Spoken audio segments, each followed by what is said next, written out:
Kindly take your seats.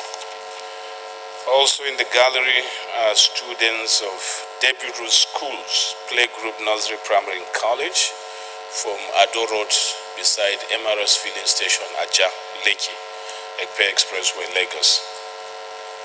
Are you there? Okay, they're standing, 3 of them. Where is Honorable Raji? Round of applause for them. Thank you for coming. Kindly take your seats.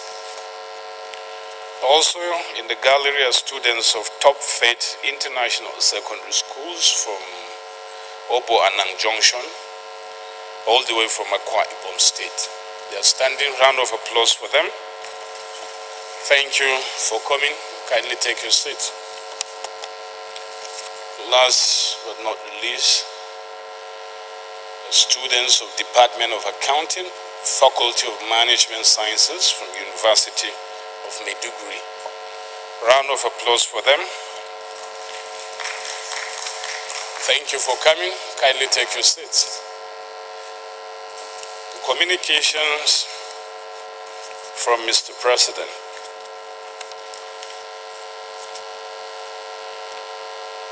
Withdrawal of bill requests for the amendment of the Fiscal Responsibility Act by the National Assembly to give effect to the proposed promissory note and bond issuance program. I refer to the letter SHAG President/02/16 dated 4th August 2017 for the bill here in reference. In this regard, I hereby formally withdraw this bill. Please accept, Right Honorable Speaker, members of the House of Representatives, the assurances of my highest consideration. Yours sincerely, President Muhammadu Buhari. Clap.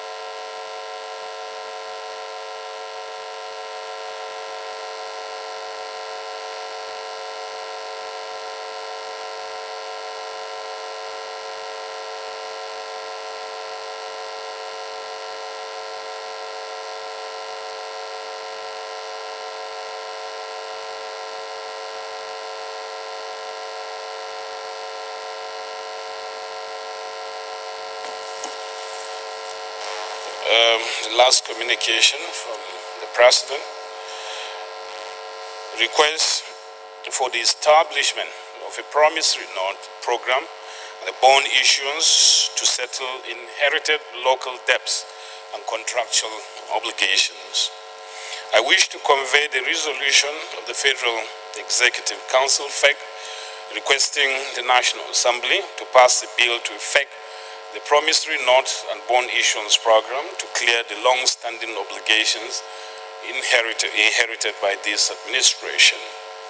The promissory note and bond issuance program has become imperative to clear these obligations, which include unpaid obligations to pensioners, salaries and promotional arrears to civil servants, obligations to petroleum marketers, contractors and suppliers, debts, unpaid power bills and obligations from tariff reversal in 2014, export expansion grant, EEG scheme debts, judgment debts, refunds to state governments for projects undertaken on behalf of the federal government.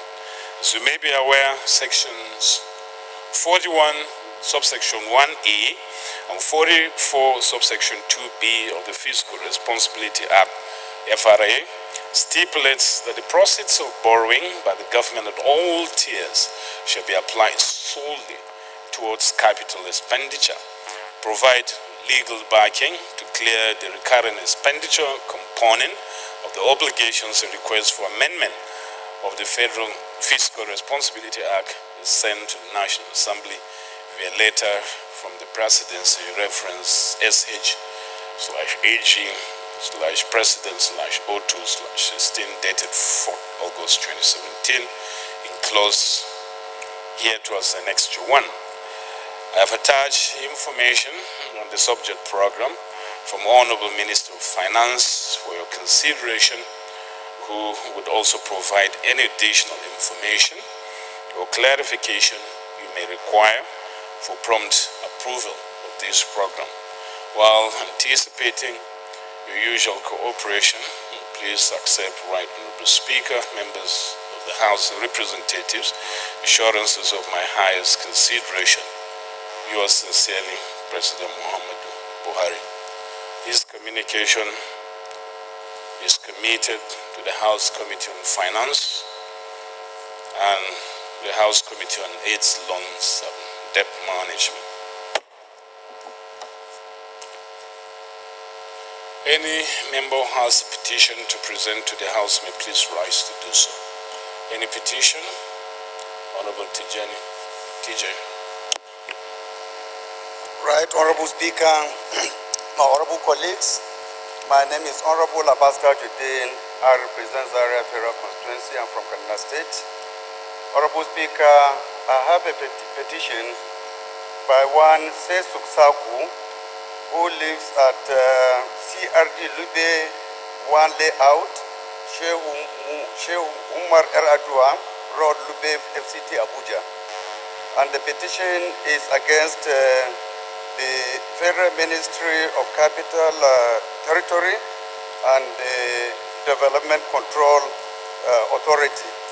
And it is in respect of harassment over a piece of land that was allocated and established by Abuja Municipal Area Council, and which was subsequently approved and integrated into the Abuja City Master Plan some 3-4 years ago by the Ministry of Capital Authority.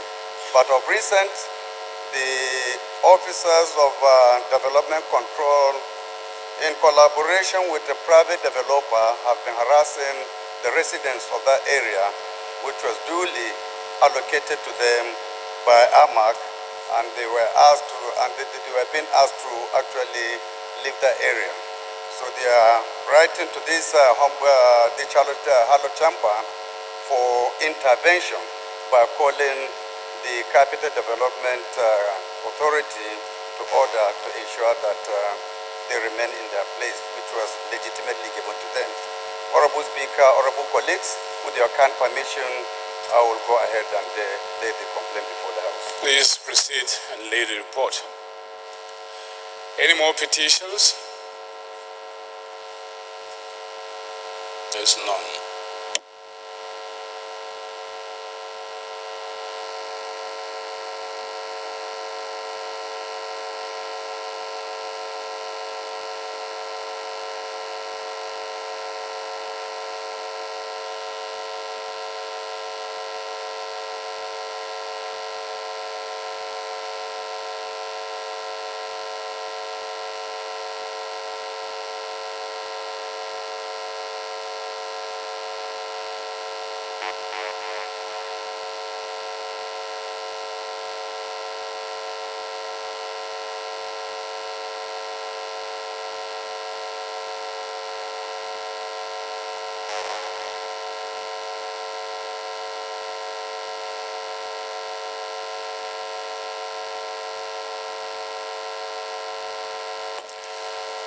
Petition referred to Committee on Public Petitions. Now for our students who are in the gallery, I believe you may have been told about the fact that before a bill becomes law, it has to pass through first, second, and third reading. I'm sure your teachers or lecturers will tell you about that, and we just, for the purpose of today's procedure or proceedings, we're just going to take first reading of bills, and if you're here, you will also witness second readings of bills, but unfortunately, we're not doing third readings of bills today. So, honorable members, the first business of the day is presentation of 6 bills. The clerk is now invited to read their short titles. Honorable Speaker, honorable members, Electric Power Sector Reform Act Amendment Bill 2018, first reading. National Universities Commission Act Amendment Bill 2018, first reading. Federal Polytechnics Act Amendment Bill 2018, first reading. Nigerian Extractive Industry Transparency Initiative Act Amendment Bill 2018, first reading. Federal University of Oye Ekiti Establishment Act Amendment Bill 2018, first reading. Federal University of Oye Ekiti Establishment Act Amendment Bill 2018, first reading.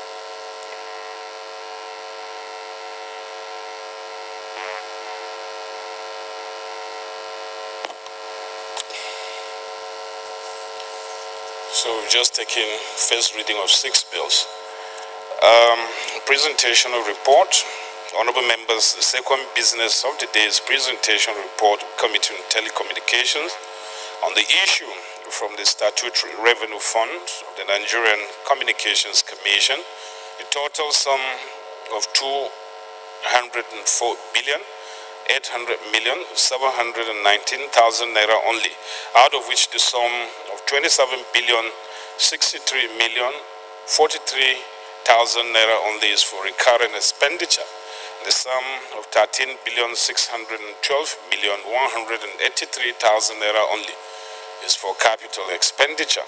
The sum of 4,441,491,000 naira only is for special projects, while the sum of 145,745,300,000 only and 13,928,700,000 naira only will be transferred to the federal government of Nigeria and the Universal Service Provision Fund, USPF, respectively, and the sum of 9,751,262,061 naira only for the period ending 30 June 2018, standing in the name of Honorable Said Akinade Fijabi.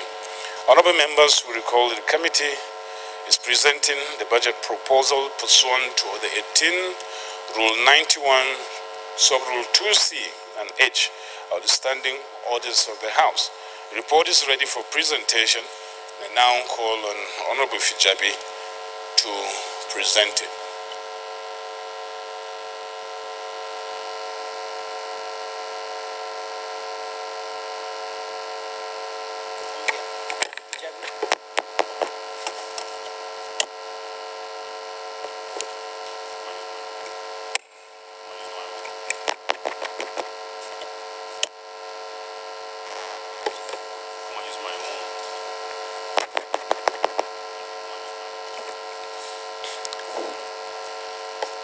Appears we are having some technical glitches. Try again.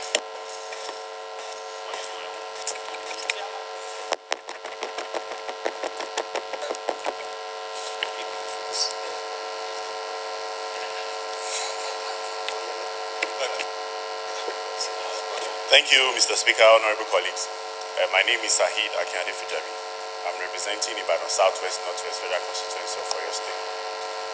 Mr. Speaker, I rise to present the report on Committee of Telecommunication on the issue from Statutory Revenue Fund of Nigerian Communication Commission, the total sum of 800,719,000 naira only, out of which the sum of 63,043,000 naira only is for recurrent expenditure. The sum of 13,612,183,000 naira only for capital expenditure. The sum of 4,451,491,000 naira is for special projects, while the sum of 145,745,300,000 naira only and 13,928,700,000 naira only will be transferred to Federal Government of Nigeria and Universal Service Provision Fund, respectively, and the sum of 9,751,262,061 naira only for the budget of Universal Service Provision for the period ending on 30 June 2008 in pursuant to Order 18 Rule 91 2C and H of standing orders of House of Representatives. Mr. Speaker, may I present the budget? Thank you, sir. Honorable, okay, the acting whip, Honorable Zakaria Galadima. Mr. Speaker, my distinguished colleagues, my name is Zakaria Mohammed Galadima, a member representing the people of Beda Jakusko, and by God grace, the acting powerful man, Chief of the House today. I stand to second that this report be submitted by Honorable Jabi. I so second, Mr. Speaker, thank you. Those in favor of the motion say aye. Those against it say nay. Ayes have it. Honorable Fijabi, please proceed and lay the report. Who are the naysayers? I think they're only saying nay because at the time you are chairman telecommunications, and when you wanted to speak, the whole microphone or public address system revolted.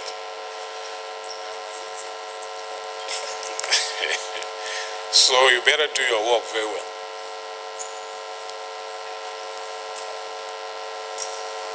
First order of the day, honorable colleagues, is consolidation of two bills.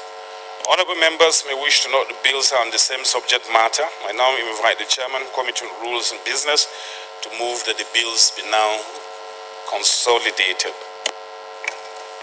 Thank you, Mr. Speaker. Okay, Jeff, I represent the good people of Buruku. My dear colleagues, I'm from Benue State. I rise to move that the bill for an act to amend the Animal Diseases Control Act, Cap A17, Laws of the Federation of Nigeria 2004, to increase some penalties and to provide for the establishment and maintenance of electronic animal identification system throughout Nigeria and for related matters, and a bill for an act to provide for the prevention of the introduction and spread of infectious or contagious diseases among animals, poultry and hatcheries in Nigeria, control of animal diseases using essential veterinary drugs, pesticides, biologics, veterinary medical device or products of biotechnology as specified in Schedules 1 and 2 to the bill, and for related matters be consolidated as one bill. Mr. Speaker, my dear colleagues, I so move.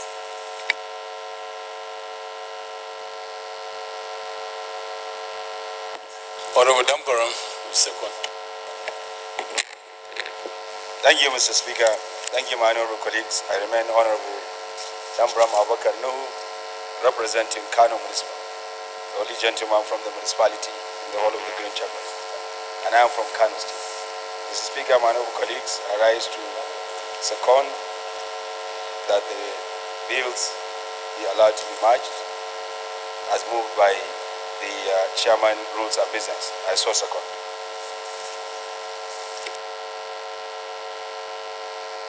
Those in favor of the motion say aye. Those against it say nay. The ayes have it. Committee on Rules and Business, please schedule date for the commencement of debate on the general principles of the bill.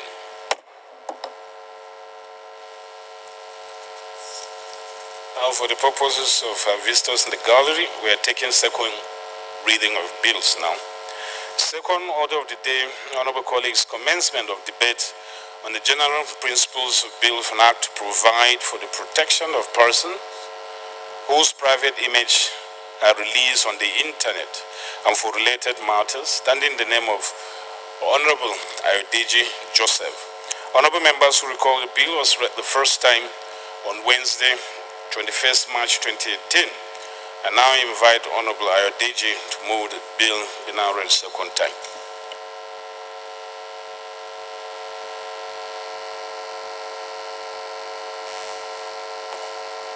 Chairman, Rules and Business, it appears that the sponsor of the bill is conspicuously absent. Indeed, Mr. Speaker, therefore rise to move that we step down the second order on the order paper. I so move. All the two on the order paper step down by leave of the House. Third Third order of the day is commencement of debate on the general principles of Bill FNAC to amend the Flags and Code of Arms Act, Chapter F 30, Laws of the Federation of Nigeria 2004, provide for stiffer punishments for persons and organizations that exhibit the national flags and coat of arms in defaced, disrespectful, and bad condition, and for related matters, standing in the name of Honorable Idabo or Chilego. Honorable members who recall the bill was read the first time on Thursday, 2nd November 2017, and now invite Honorable Idabo to move the bill. We now read the second time. Honorable Idabo. Once again, Mr. Speaker, I rise to move that item number 3 on the order paper be stepped down as the sponsor is not available to move it. I so move. Item number 3 on the order paper stepped down by leave of the House. Fourth order of the day, honorable colleagues, the motion on rescission of the resolution on need to investigate recent mishap involving Dana Air, pursuant to Order 9, Rule 1, Sub-Rule 6 of the Standing Orders of the House of Representatives, standing in the name of Honorable E.Y. Okejev. Honorable Okejev is now invited to move the motion. Thank you, Mr. Speaker. Once again, I'm Okejev, and I represent the good people of Buruku from Benue State. This is a motion for rescission of the resolution on need to investigate the recent mishap involving Dana Airline pursuant to Order 9, Rule 16 of the Standing Orders of the House of Representatives. The House notes that on Thursday, 7th March 2018, passed a resolution on need to investigate the recent mishap involving Dana Airlines. Aware that the House resolved to set up another committee to investigate all the regulatory agencies in the aviation sector, particularly NIMED, NCAA, NAMA, and FAN, to determine compliance with aviation regulations and best practices, and to determine the state of airworthiness of aircraft in Nigeria and report back within 6 weeks. Informed that the Committee on Aviation had commenced investigations into the mishaps involving Dana Airline and had met with the relevant agencies in the aviation sector. Also aware that constituting an ad hoc committee may create jurisdictional conflict since the Committee on Aviation had commenced action on the matter. The House therefore resolved to rescind the decision on Wednesday, 7th March 2018 to set up another committee on the need to investigate the recent mishap involving Dana Airline and mandate the Committee on Aviation to investigate the matter and report back within 6 weeks after 6 weeks for further legislative action. Mr. Speaker, my dear colleagues, I so move.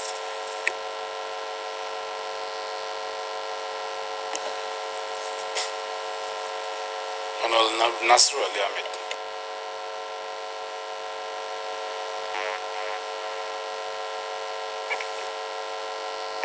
Thank you very much, Mr. Speaker. My name is Nasir Ali Ahmed. I represent Nasarawa Federal Constituency, and I'm from Kano State. Mr. Speaker, I rise to second the motion as ably moved by Honorable Okejev.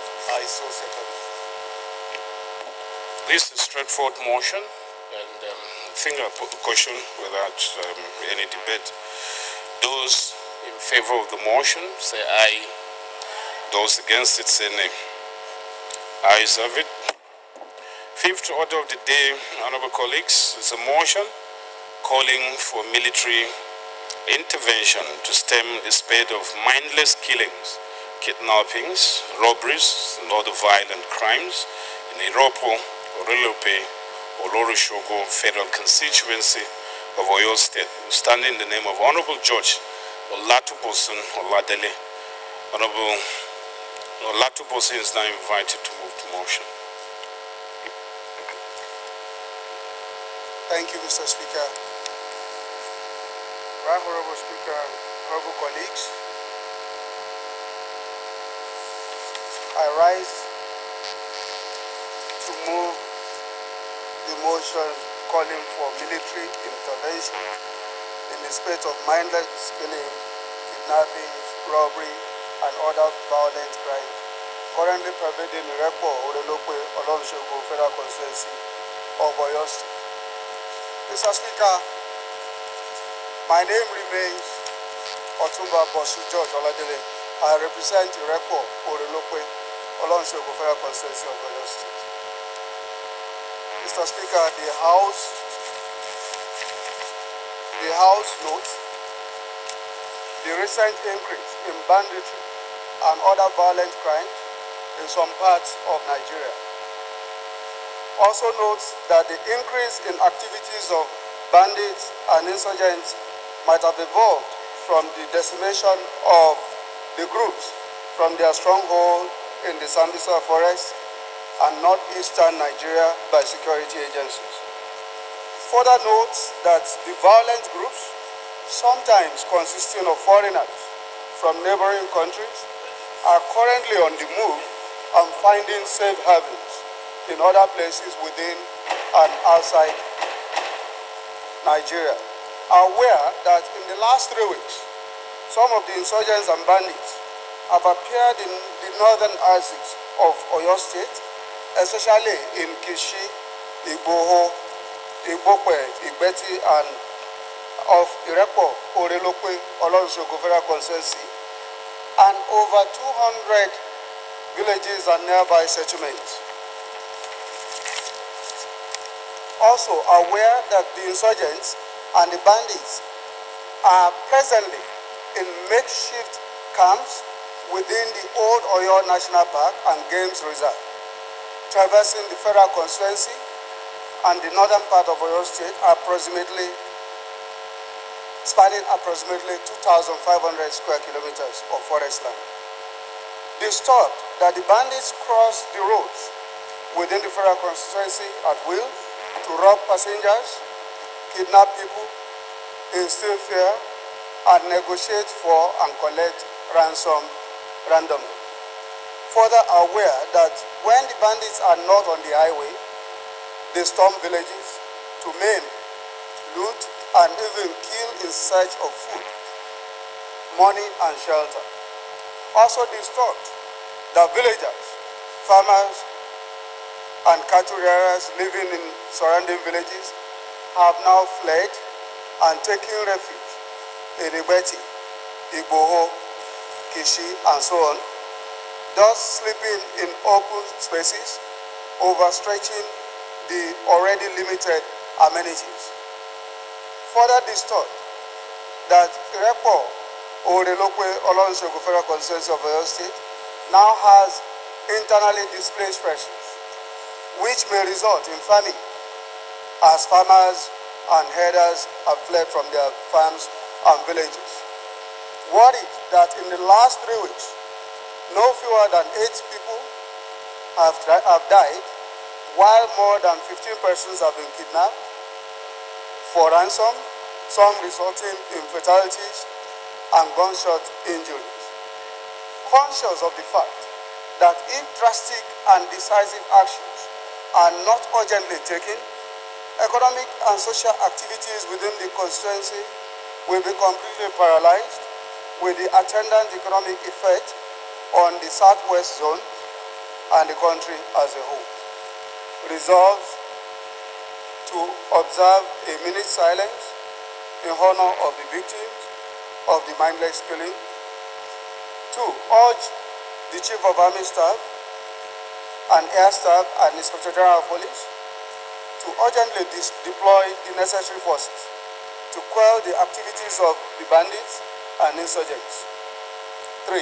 Also urge the National Commission for Refugees, Migrants, and Internally Displaced Persons and the National Emergency Management Agency to provide relief material, shelter, and other needs for the victim of the violence within the Irepo, Orelope, Olonsogo Federal Constituency of Oyo State. 4. Mandate the committees on emergency and disaster preparedness and internally displaced persons, refugees, and initiatives on Northeast zones to ensure compliance. Mr. Speaker, right honorable colleague, I so move, sir. Seconder, Honorable Rias. Yes. Yes. Honorable Speaker, honorable colleagues, my name is Honorable Abdulkadir Rahif. I represent Maiduguri Federal Constituency. Mr. Speaker, I rise to second motion heavily moved by my honorable colleagues, Honorable Bosun. I so second. Okay, Honorable Judge, 2 minutes to lead the debate. Thank you, Honorable Speaker. In the past, the concentration has been on the northeastern part of Nigeria in respect of the activities of insurgents and bandits. But lately, due to their displacement, Mr. Speaker, those that could run have run, and they have successfully mingled with villagers, residents of neighboring towns, and have also migrated down south. What we look at as very far away from us has suddenly become a reality at our back door. Mr. Speaker, nobody would think that any part of Middle Belt, talk less of Southwest, will be having anything like internally displaced persons due to activities of these violent groups. In the last couple of weeks, it has been an orgy of violence, killing, maiming, kidnapping within Irepo or Relokwe Olonshoko Federal Constituency, which I represent. Mr. Speaker, they go after people that they think they can get money from to finance their activities and also feed themselves. And it has become a worrisome situation that right now, as I speak, there have been days that there will be no vehicular movement within about 10 local governments that are neighbors in the northern part of Oyo State. It has become that bad. And Mr. Speaker, we are not talking here of headsmen, but we are talking of bandits. Faceless as they were, and regardless of whoever their victims are, they don't care. The cattle headers, they are no longer with their cattle, they fled. The farmers, everybody concerned living in the villages within the constituency have left. They are now residing within town, sleeping in open spaces, in human conditions. Mr. Speaker, there is a need to address this issue urgently so that the spread will not continue downward before the whole country is consumed with the activities of the violent groups, Mr. Speaker. I urge this House to support the motion as moved and as so praised, Mr. Speaker. Thank you very much. Honorable Fijabi.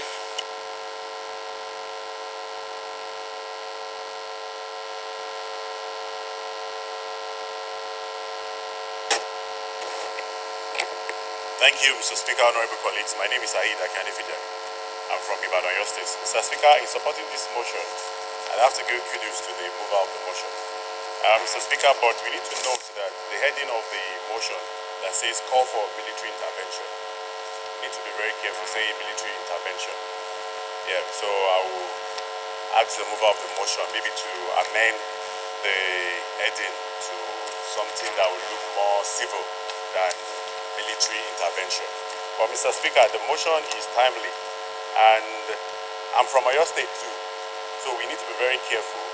And since Boko Haram in other part of the country, we are trying to stop it. We wouldn't want it to extend to other parts of the nation. So kudos to the mover of the motion, and Mr. Speaker, I urge my colleagues to support. Thank you. Minority Whip.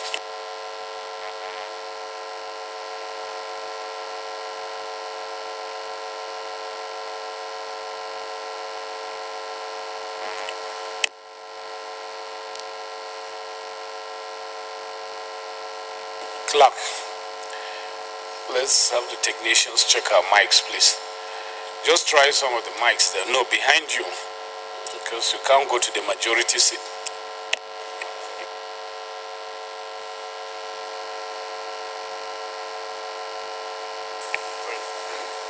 Leader here.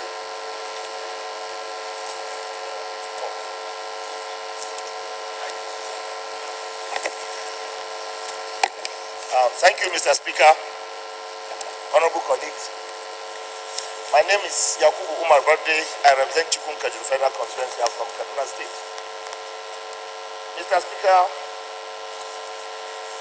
today again we are here, and what we are discussing is security. Security because our people are no longer safe. People are killed. Armed bandits can go to villages, ransack the village, kill people, kidnap people, and demand for ransom. This has been an occurring decimal today in our country.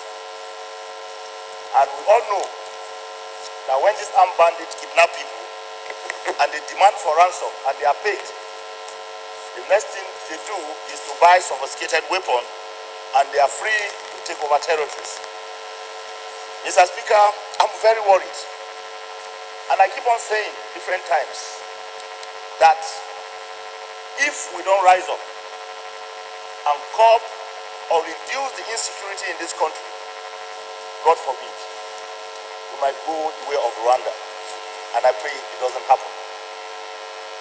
Mr. Speaker, I was on this floor some days back, and I did mention, I said, when governors cannot provide safety of lives and property, which I want to believe is the cardinal objective of governance, then there is a need for rethink. It's either the people in leadership don't have a solution, or deliberately they don't want to provide for safety of lives and properties.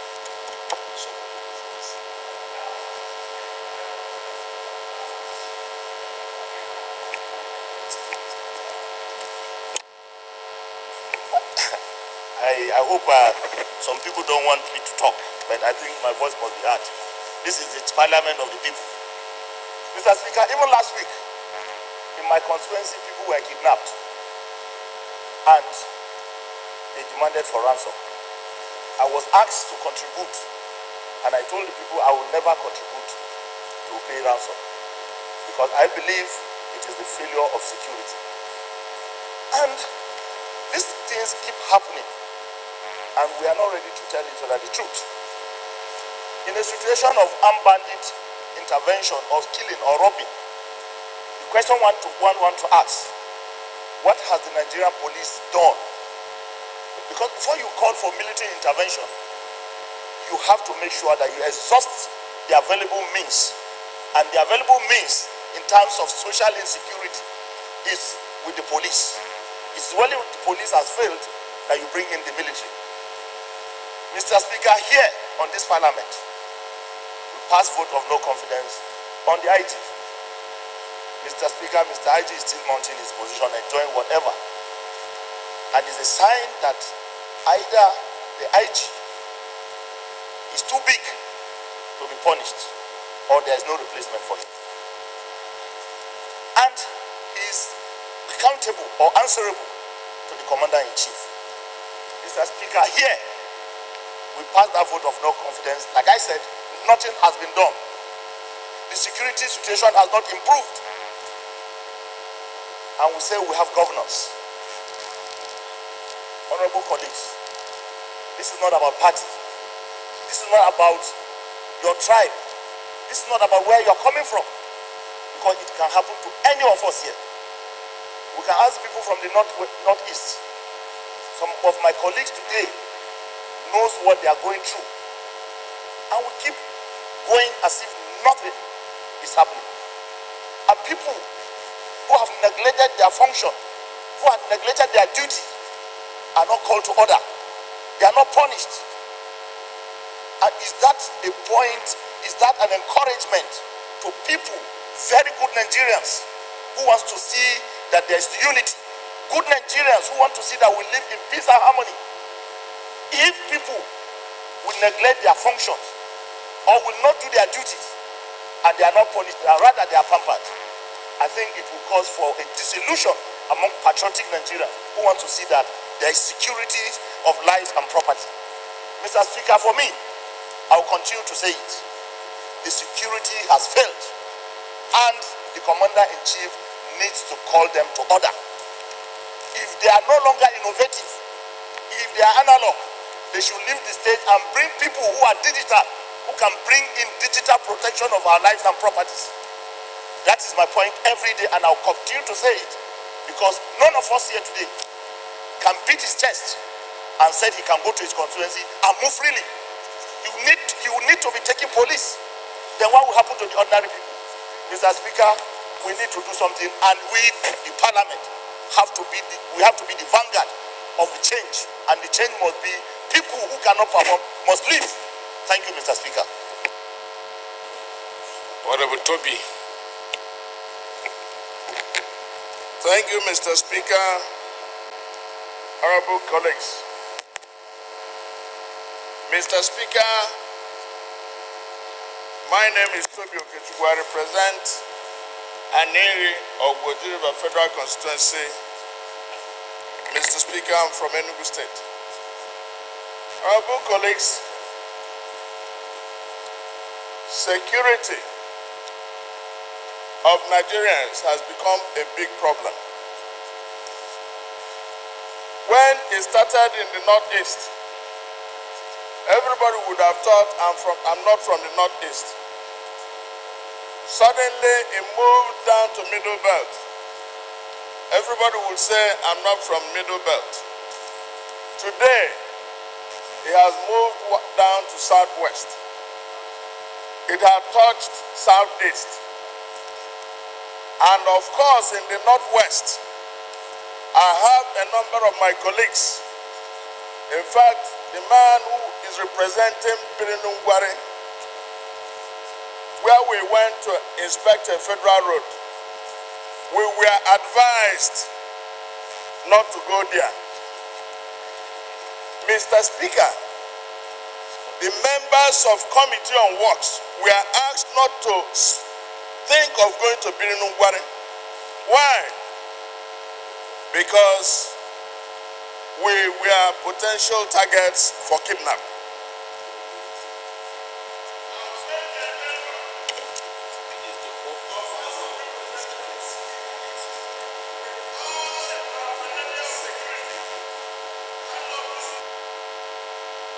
Mr. Speaker, there is a problem.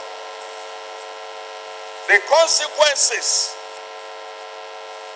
of our not being able to fulfill that fundamental responsibility of government to protect our citizens is a big question mark on this country and its commander-in-chief.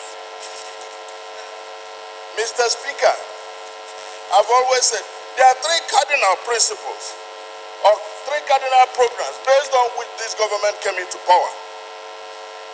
The basic one and fundamental one is security. Now we are no longer talking about Boko Haram only. We are talking about citizens of this country not being able to live in peace. The other day, the country went haywire because General Danjuma spoke.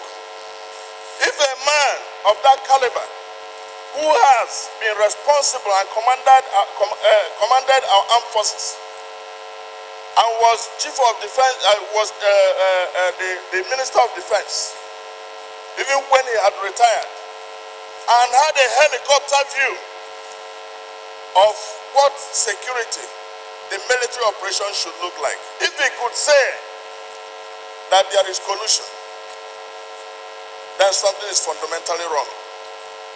It means that the reason the term for assumption of office of this government has been defeated. I do not believe that it is the responsibility of the citizen to begin to provide security for himself. Otherwise, we have a season of anomy.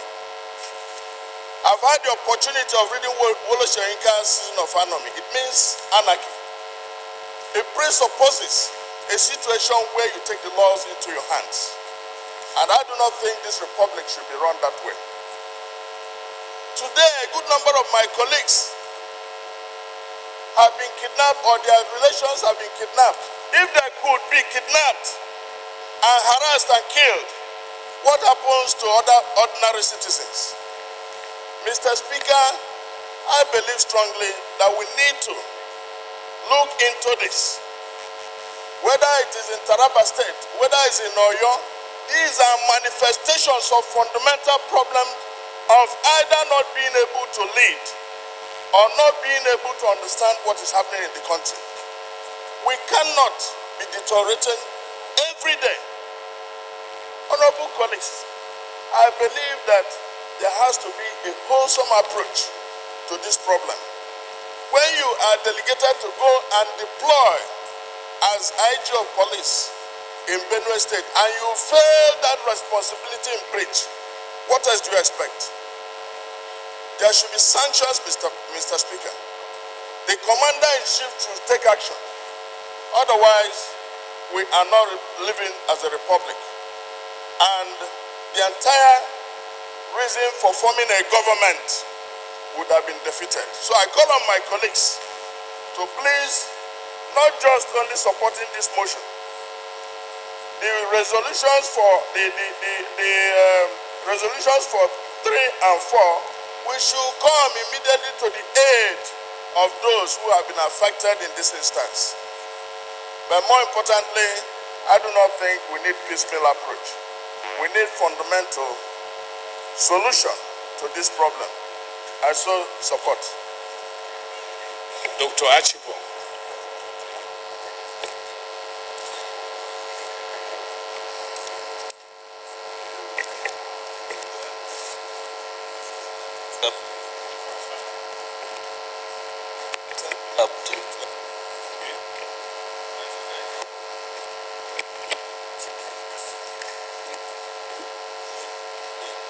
Mic is not working.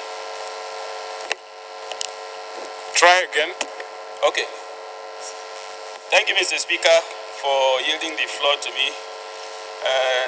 Mr. Speaker, honorable colleague, I remain Honorable Dr. Henry Okonachibong, representing the good people of Itu-Ibiono Federal Constituency in the uncommon state of Akwa Ibom, the land of promise.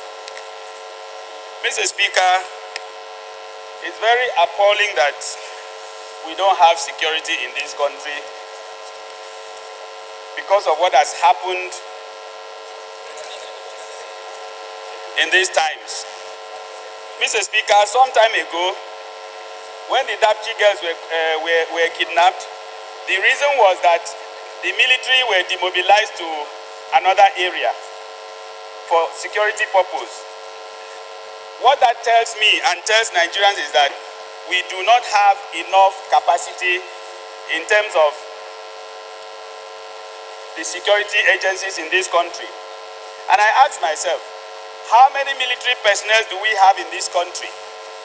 How many policemen do we have in this country?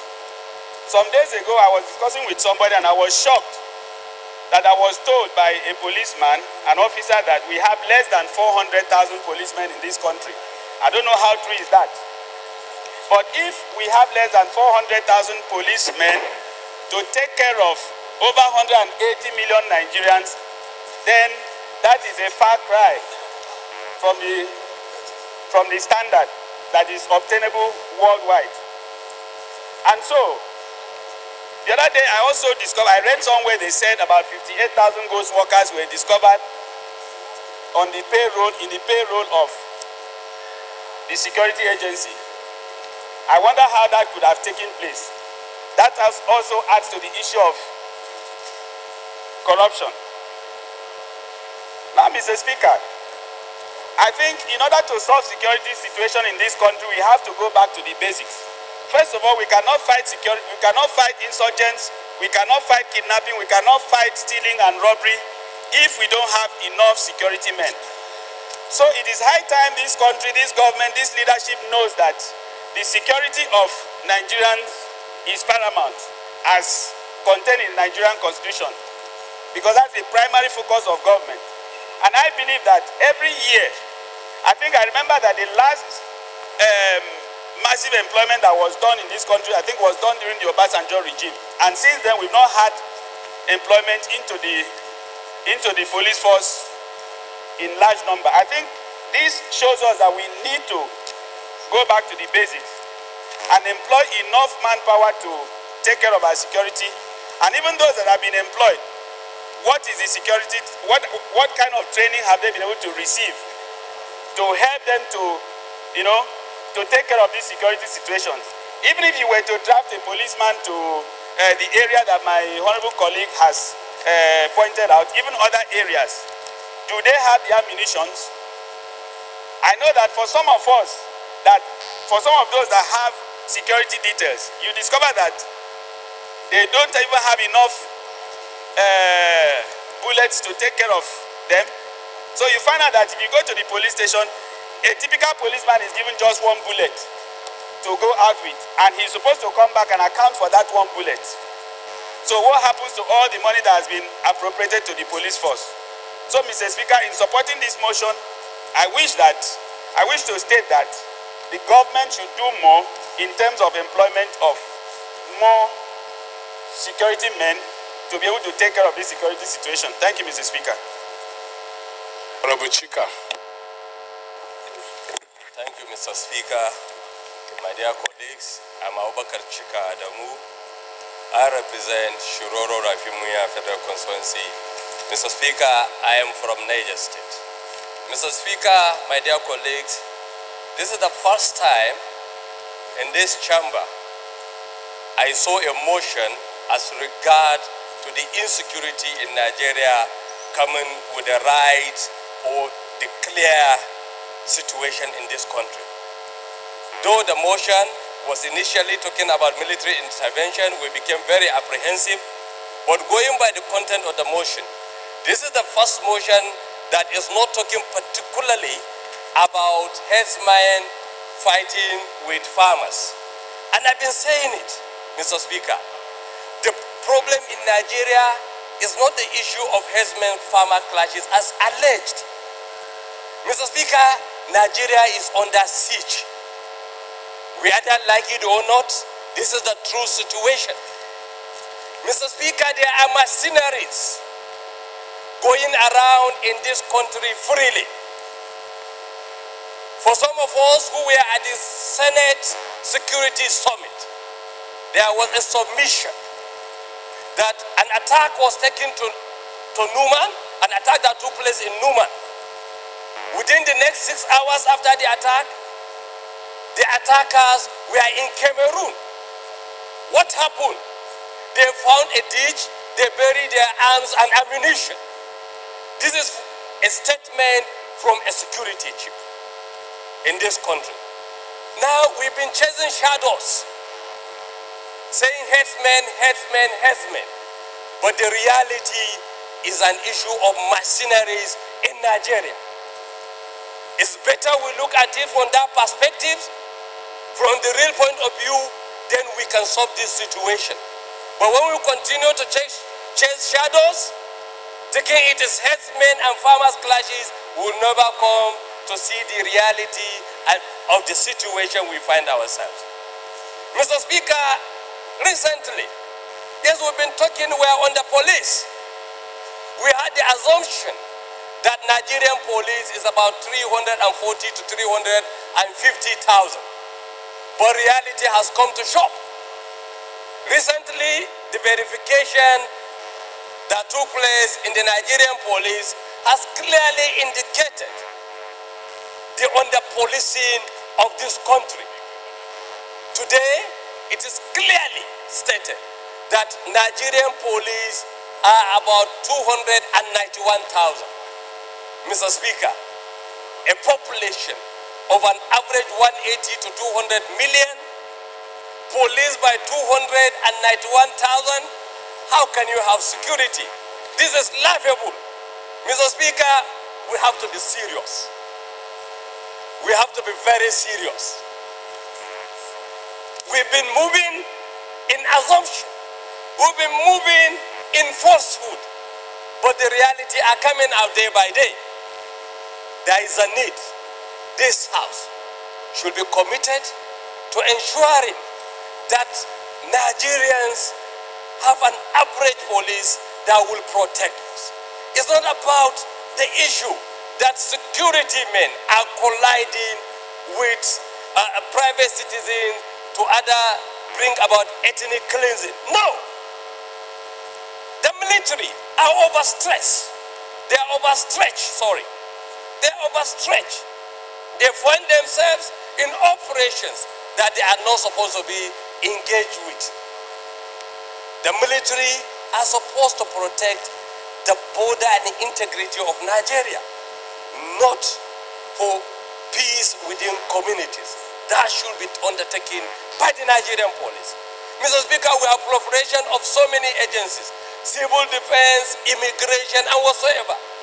Mr. Speaker, if I am to assume the president of this country, I will have less immigration, less custom officers, no civil defense. I will channel all those officers to police Nigeria, not even road safety and all other security agencies.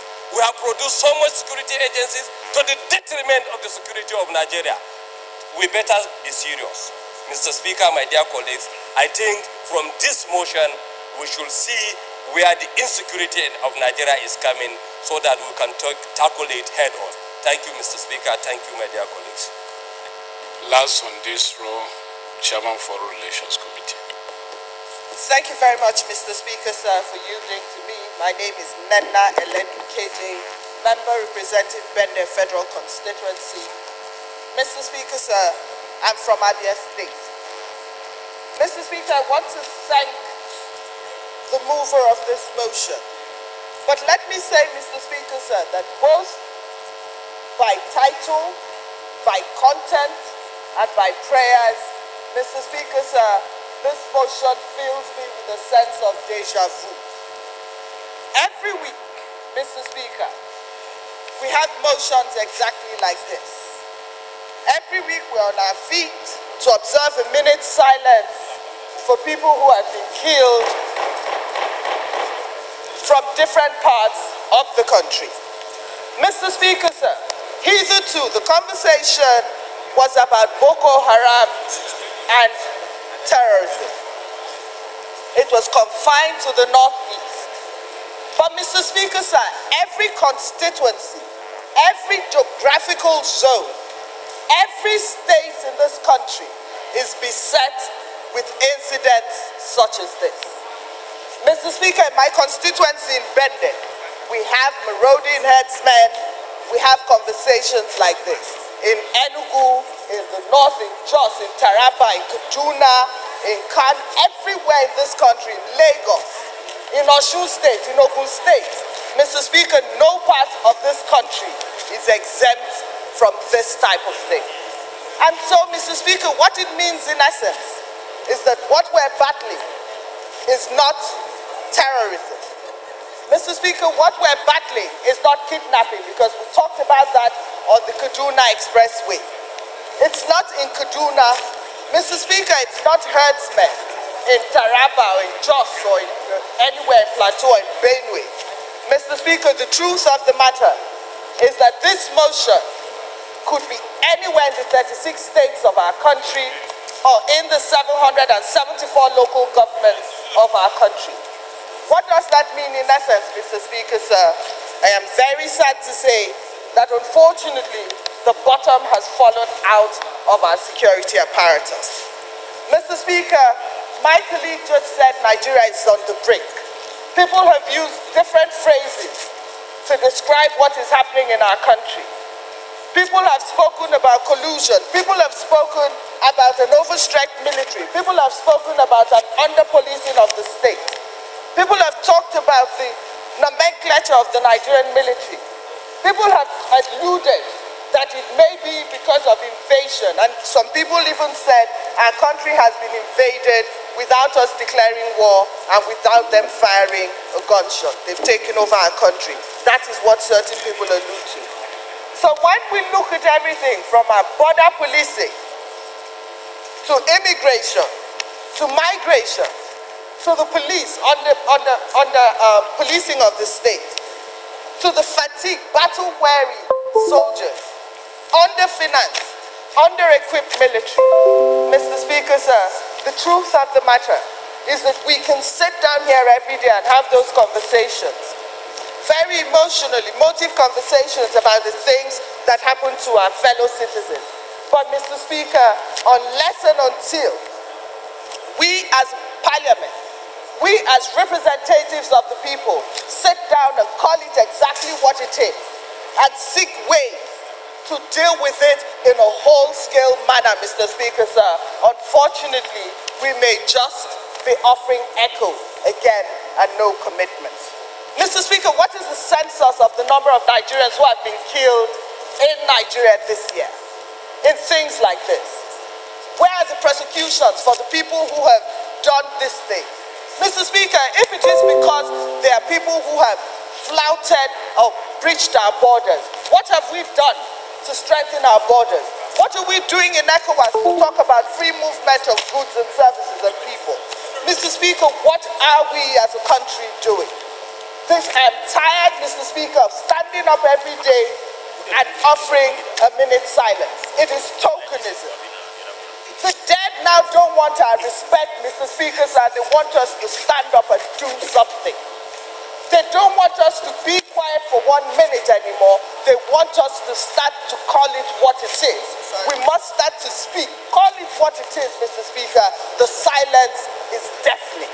Therefore, my dear colleagues, I believe that it is time for that special committee on security to come up immediately with its report, with its recommendations, so that we as a House know what it is we're supposed to do moving forward. It is not enough, Mr. Speaker. Yes, I'll stand up yet again and offer yet another minute of silence. But, Mr. Speaker, sir, we as Parliament must start to do practical things. The silence has gone on for long enough. Thank you. Honorable Benila.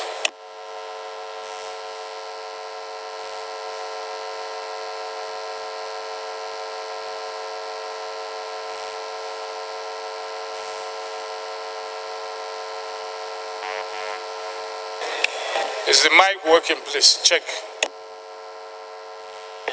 Mr. Speaker, permit me to stand.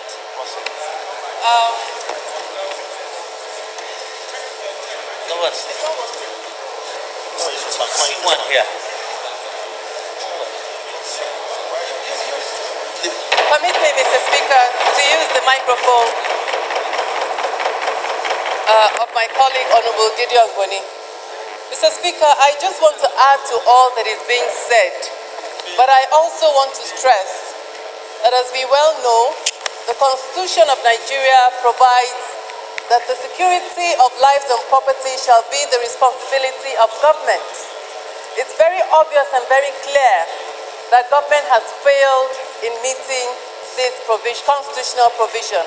And it's very clear that lives are being lost daily under similar circumstances all across the nation, where armed bandits come and kill innocent citizens either in their sleep or as they go about their normal businesses. And now they've gone a step further by demanding ransom, kidnappings. Mr. Speaker, we cannot allow this to continue. It's in that light, Mr. Speaker, that I want to suggest an amendment that we should invite the security chiefs, the relevant security chiefs, and Mr. Speaker, the National Assembly must intervene if we're not satisfied with the submissions or the activities or proposals or recommendations of what is being done to quell these activities by the IG of Police, the Chief of Army Staff, Director General SSS, because obviously there's a failure of intelligence. I think the National Assembly should step in and recommend that we change and overhaul our security chiefs in this nation.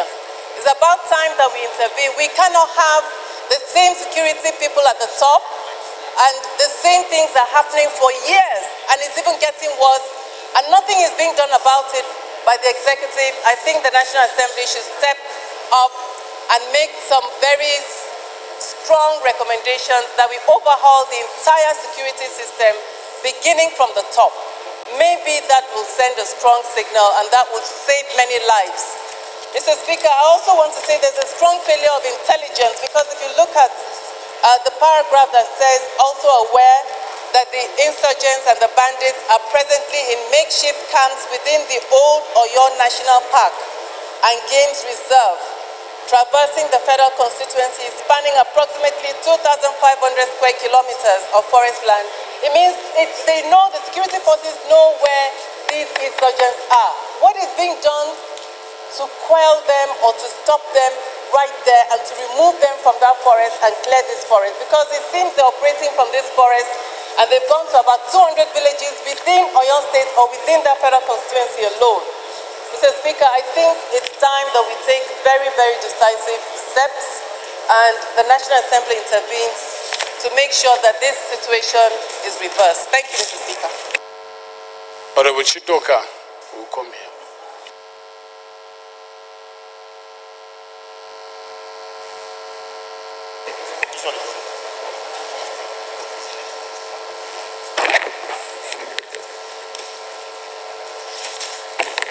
Thank you, Right Honorable Speaker, honorable colleagues. My name is Obina Chidoka, representing Idemili North, Idemili South Federal Constituency of Anambra State. First and foremost, Mr. Speaker, I rise this afternoon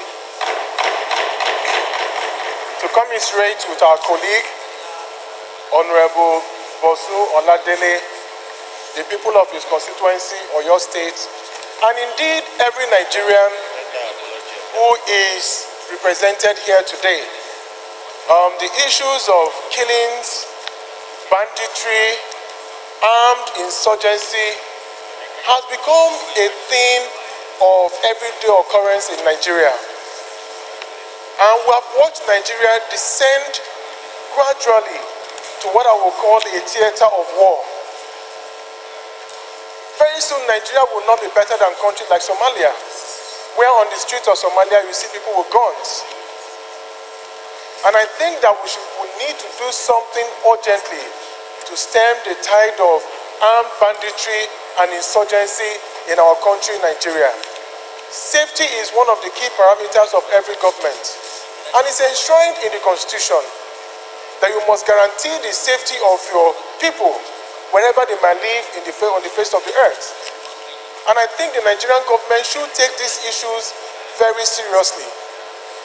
Also, I have a suggestion, because from what I see in the motion, it's only complaints about what has happened and what is expected to do, the security agencies.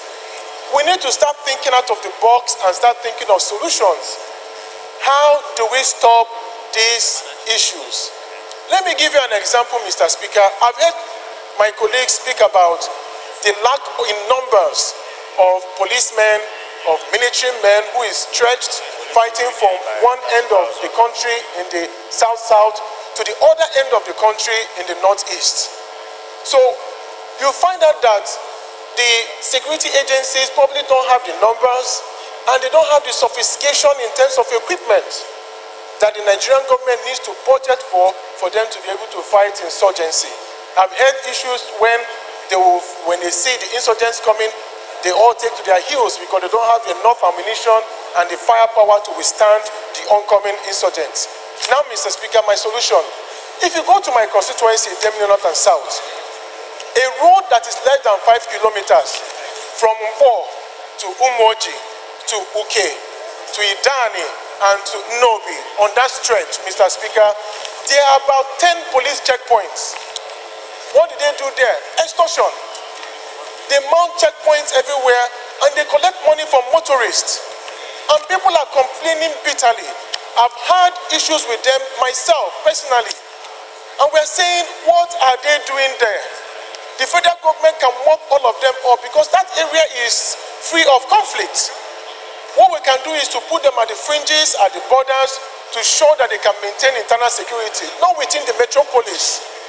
Also, Mr. Speaker, if you go just on the stretch of 80 kilometers between Onitsha and Owerri, by the time you get after Hiala and you go down to Irete in Imo State, there are battalions of military men there. What are they doing there? There is no war there and there's no conflict there. What the Nigerian government needs to do is to move them and then probably put police people on the fringes to maintain peace and order if need be. Or if there are rumors or tip-off of such issues, then we can reposition them and mop up everybody.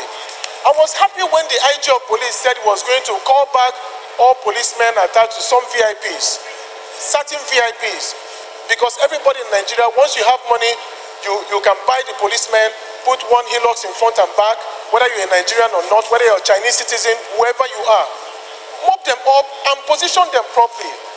The time has come for us to take stock of what we have and to show you the issues we have in Nigeria, about 78,000 ghost workers. So we don't even have the numbers that are positioned in here. So these are serious issues, and this is where I call the Nigerian police to please mop up those people who are on the road in our cities collecting bribes. And then the military same, who are on the roads checking cars, of course doing their job, but they need to move to the theater of war for us to secure our people. And finally, Mr. Speaker, it now falls on us as the legislature to look at the security agencies and give them the necessary backing they need in terms of funding and in terms of course, the training they need to get. I rise to support this motion today and to commiserate with everyone in their society, in their villages, in their communities where they have lost loved ones. And I pray that Nigeria will come out of this stronger. Thank you, Mr. Speaker. Thank you, honorable members.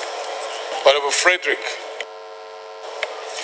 Thank you, Right Honorable Speaker, honorable colleagues. Agbedi Yejemene Frederick is my name. I represent Sagbama Kremon Federal Constituency. Ezonkeme, I am from Bayelsa State, Mr. Speaker, honorable colleagues. Mr. Speaker, honorable colleagues, let me join my colleagues in this house of lamentation and a nation of lamentation, Mr. Speaker, where 1 minute silence is equal to human life or lives. Mr. Speaker, honorable colleagues, for about 3 months now,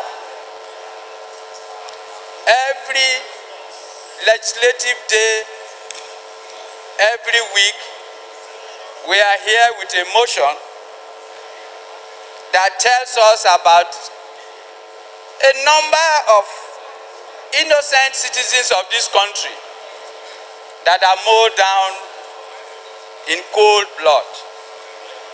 And Mr. Speaker, as these motions come, we rise up here to support them.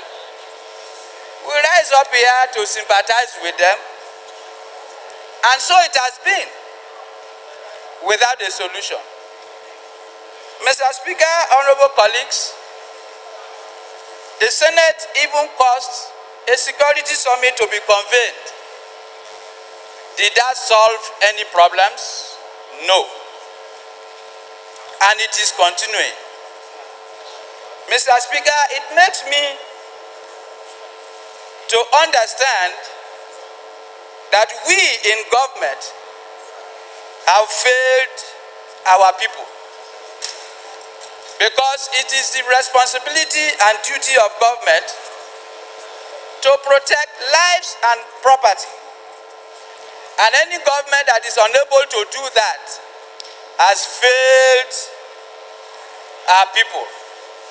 And so, Mr. Speaker, as we speak, this government has failed the people that are being governed, because we are unable to protect their lives and properties. And don't be surprised, tomorrow maybe, it may be somebody else's turn, and we will still receive the same motion, and we will all be lamenting on the same motion. And the lamentation continues, Mr. Speaker. Why have we failed? Mr. Speaker, if you look at your budget and you appropriate the monies for police and apportion them to the police stations that we have across this country, you may be surprised that in 3-6 months, a divisional police station is entitled to less than 5,000 naira.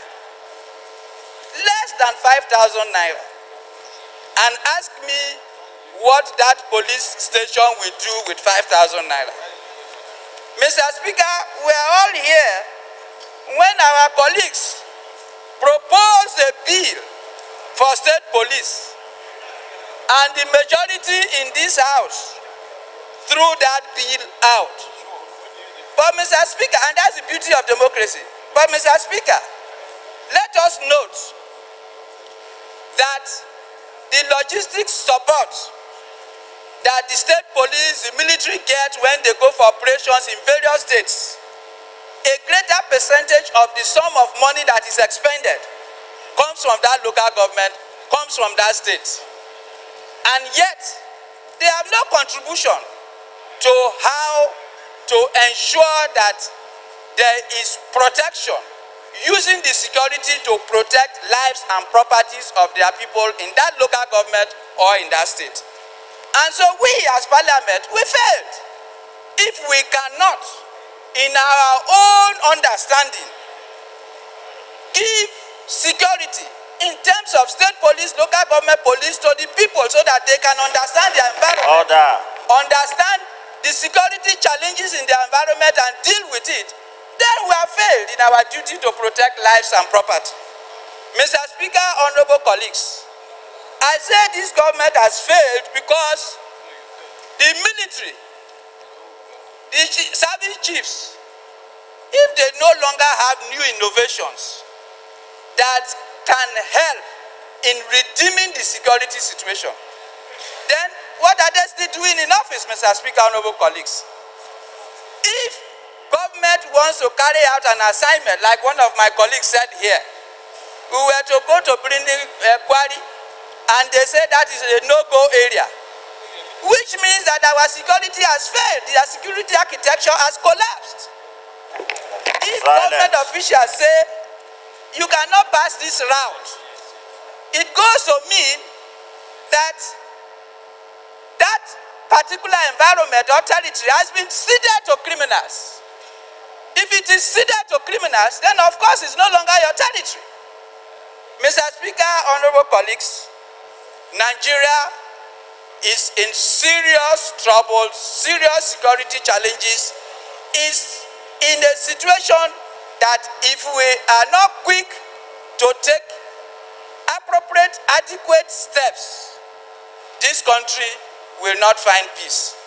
And the most unfortunate thing is that, Mr. Speaker, while I can have a policeman going around with me, a greater percentage of my constituents who don't have this opportunity cannot have a policeman go with them. Mr. Speaker, honorable colleagues, we should call this government to account for this security collapse in this country. It is not good for us. It is not good for our people. It is not good for this nation.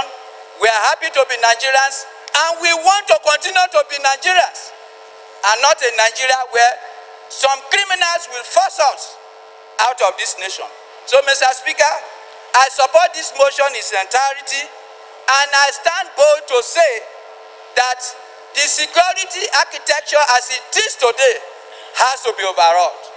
Those who cannot do anything to improve our security situation should step aside, and new and fresh bloods and new innovations should be brought to play. Mr. Speaker, where our budget provision is inadequate and we are relying on logistics from local governments and from states, we have to devolve security power and other powers to the federating units so that we will be able to secure our people.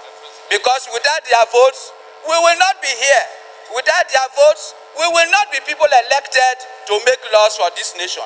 And it is our responsibility to make laws that will bring good governance, protection of life and properties. Mr. Speaker, honorable colleagues, I urge all of us to support this motion in its entirety and ensure that we change the situation as it is today. Thank you, and God bless all of us. Honorable Suleiman. Honorable Speaker, my honorable colleagues, I am from Kano State. My name is Comrade Aminu Suleiman. I represent Pagi Federal Constituency. Mr. Speaker, like all others, I also share my grief and sympathy with my colleague and members of his constituency. And it is my prayer that all of us as a collective will look at this motion from very objective position without inputting any political meaning into it at all. I have followed the debate, and there are so many that have spoken objectively. There are so many that have taken the blow as an advantage to berate government. If they are right to do that, and I'm not about to quarrel with them, but my worry is that we'll be trivializing a very important matter of this nature, issues of life and death. Honorable Samson, please. And if we're going to judge ourselves, our country, and our government as either a failure or success on the basis of sectarian crisis, then all successive governments from 1999 to date have all failed, including those of us who are here in the Green Chamber. Honorable Speaker, I urge you most respectfully to prevail on our colleagues that whenever we have an issue to discuss, let us discuss the substance and offer advices on how we will approach the issue with a view to solving it. But standing up to castigate a government and individuals, for me, should wait until 2019. People can now use their power of ballot to decide. But to begin to heat up the system ahead of electioneering, for me, is unfortunate, particularly for an issue that is so grievous and that concerns the life Honorable Hassan, of members that we are represented in this floor. The only contribution that I found worthy for me is a suggestion by Honorable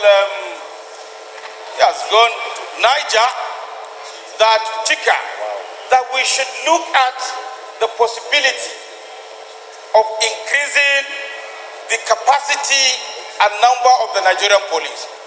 And I also have no problem in voting that all other paramilitary agencies we have should be converted to police. The truth of the matter is that there are so many issues of insecurity across the country. And this is not limited to 2015, 2019. Absolutely not. We are a country that is characterized by so many crises. Kidnapping, border fighting, insurgency, unfortunate Boko Haram issue, the issue of heads or no heads, and of course the current one. So it is not about the moment, it's about a process that has been continuous in nature, and as individuals and collective, we have all failed. So I urge my honorable colleagues to be honorable as we are all called. If there are an issue, let us look at it objectively and ensure that we offer solutions, not to stand up, make criticism and lament, then you sit down without any other advice. It's not a house of lamentation. Somebody described us as a house of lamentation. I object to this. I am not elected to come and lament here. I'm elected to offer advices, and I'm standing up to offer one. And all of us should do that. I urge Mr. Speaker to look at this and see how you can provide direction on this kind of issue. Thank you, Mr. Speaker. Honorable Henry Ofongo.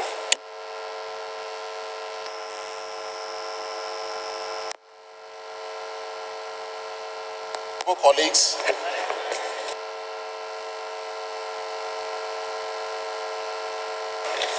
Mr. Speaker, I represent Southern Ijaw Federal Constituency. I'm from Bayelsa State.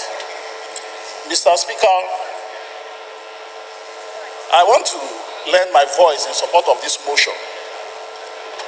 In as much as I agree that every day we come here, we talk about issues that concerns the well-being of Nigerians, the security of lives and property, and how lives are now being lost daily. And it is seen that the resolutions that we take in this House with respect to motions that are moved are being seen as mere advice and can be kept aside. Mr. Speaker, I want to say this, that so long as we do not treat these issues of the security of lives and property, which every day we quote, that is stated in our constitution, that is the primary duty of government, and government does not take it seriously and see it as a mere advice, I want to say that both those who are saddled with the responsibility, we as a parliament will do our own side. We shouldn't be discouraged. We should continue to pass these resolutions, move these motions, and pass the resolutions to do our own part by telling Nigerians and the entire world that our people who elected us to speak on their behalf, who are pained with the security situation in this country, are talking. I will continue to talk, whether they are taken seriously or not. Then secondly, we are talking about solutions that the armed forces are being overstretched, the police is being overstretched, employ more of them. Mr. Speaker, I want to say that it is not just about employing them. Are we employing the right persons that really have in their hearts that as I'm joining the security forces, I'm joining it in respect of the fact that I love the job, I want to fight crime, I really want to protect lives and property. Today, because of the situation, the unemployment situation in this country, we find people just scrambling to go into all jobs, any job that is available. So when you employ somebody in the security force that does not like the job, he does not love it, but is only there to make money, then what do you see? You see extortions, you see collusions. Even when crime is going on, the primary reason why they are there is to make money. And in as much as I'll thank the security personnel that really are doing their jobs, I'll say, let us not run away from the fact that so much of the employments that are being done in our security forces, they are not there because they love to do the job. Today, I will say just a handful of them, because maybe those ones who were there in the security forces because they love this country, we are those who maybe may have even retired. They are now legionnaires. How I wish we have those kind of people today. Today, employments are based on sentiments, religious, ethnic, or tribal sentiments. Order, please. Honorable Hassan. Hassan. Solutions that we are talking about, just like Fred Agbedi recommended, if we like it or not, if we like, let us run. We are talking about restructuring the security architecture in this country. Because if you run away from state policing, then you've missed it. I know that at the end of the day, if you like run from the truth, you come back to it. Because let me take us back to our days of our traditional institutions. When traditional institutions were really traditional institutions, we know that the elders, the executive functions, then you can see that less crimes were being committed because the youths who we are seen as the security bodies in the societies, we are very, very careful. They know when strangers come in. They know who are the criminal elements amongst them. If you misbehave, they get you apprehended, take you to the elders council, then take a decision on what to do. And I believe that even in modern day society, that is what is happening in advanced societies, where you have from the local government to the state policing, then before you talk about federal. So if you like, run from it. If we do not have people in our, if we do not have people from the various states to form our own state security police, where up till today government, state government spends so much money to invest in it, then we've missed it. Because today, so many things happen. You see people, they employ people, they post them, they will see people that are committing crime and they'll say, provided this person is from my region, and the matters go to the station or to any security agency, they'll look at it based on these sentiments, tribal, religion, and ethnic sentiments.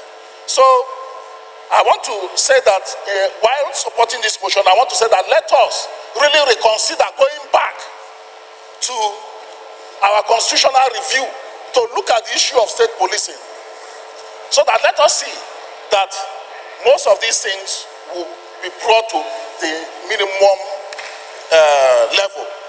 If we like, let us run from it. Today, people will be saying that governors will use state police to intimidate people. Today, there are states where the governors just answer security officers of their states for nothing. The commissioners of police don't take orders from them. Before elders will be carried out, they will say, let them call either the IG or whoever that is their boss from Abuja.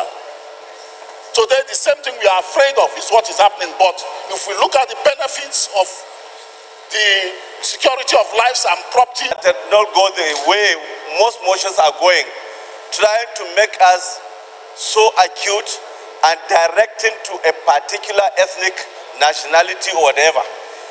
But it's seen the problem as it is.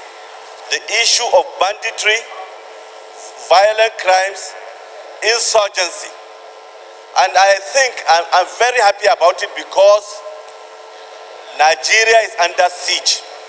We are having problem from the far north now to southwest, southeast, south-south, north central, and of course, the big part, the northeast. So it's the entire country that is suffering this siege.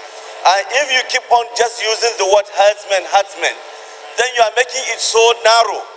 And you are just labeling a particular people. And you are not talking even about the problem.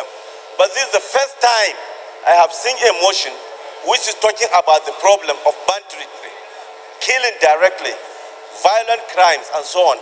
And to this definition, it means now we can start attacking the activities and actions, right? Secondly, Mr. Speaker, there is also an information within the motion which says that the House Father knows that the violent groups sometimes consist of foreigners from neighboring countries. I think this calls for further investigation. If it is true, then there are also diplomatic and other security diplomatic activities that we will do with our own. And it means we are getting to the bottom of the problem in a wider perspective. So I really support this motion in its entirety, and that we have started now looking at it within a wider purview, and then we will now attack the issue of banditry. Probably will end up even the issue of terrorism. And terrorism had a definite definition, definite way to attack it, and definite way to solve it. And I really want to commend Bosun George Oladele for this motion, and that he's now trying to orient us to think along the problem rather than trying to just flag and tag some people and we get the solutions wrongly.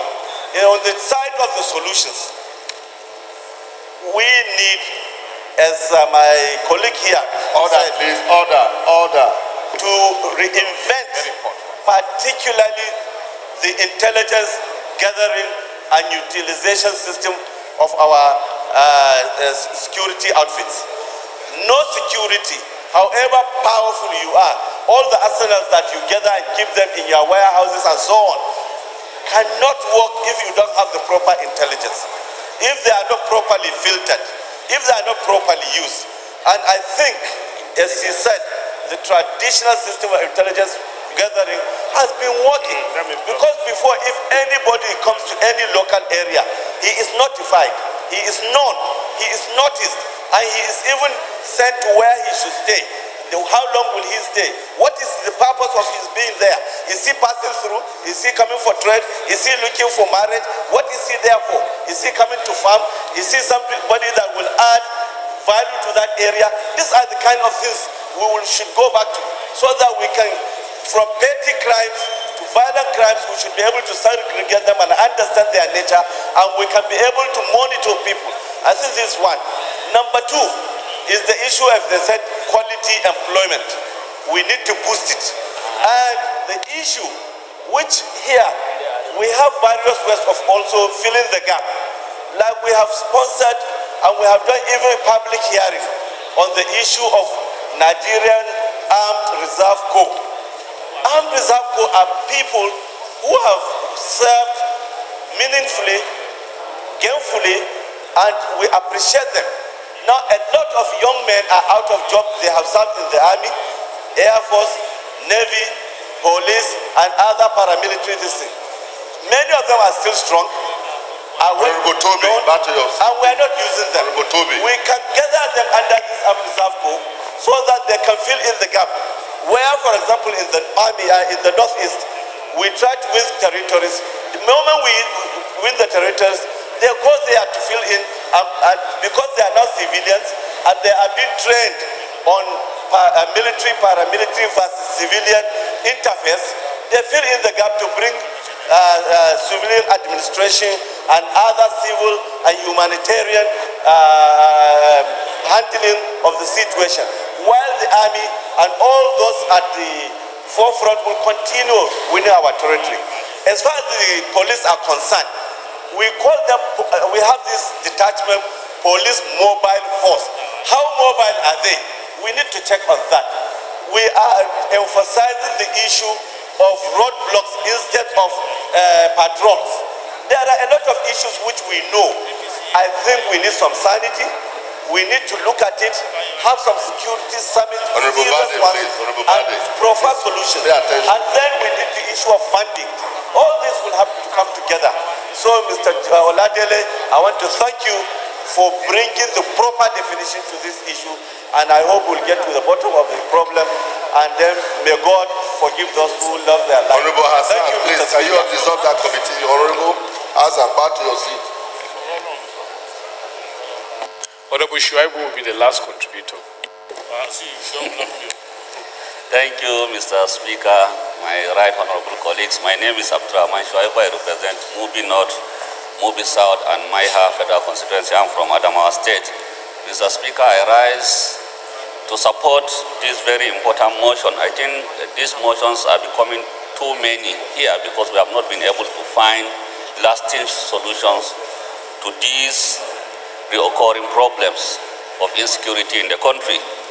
A lot of things have been said, but I wish to emphasize on three major issues.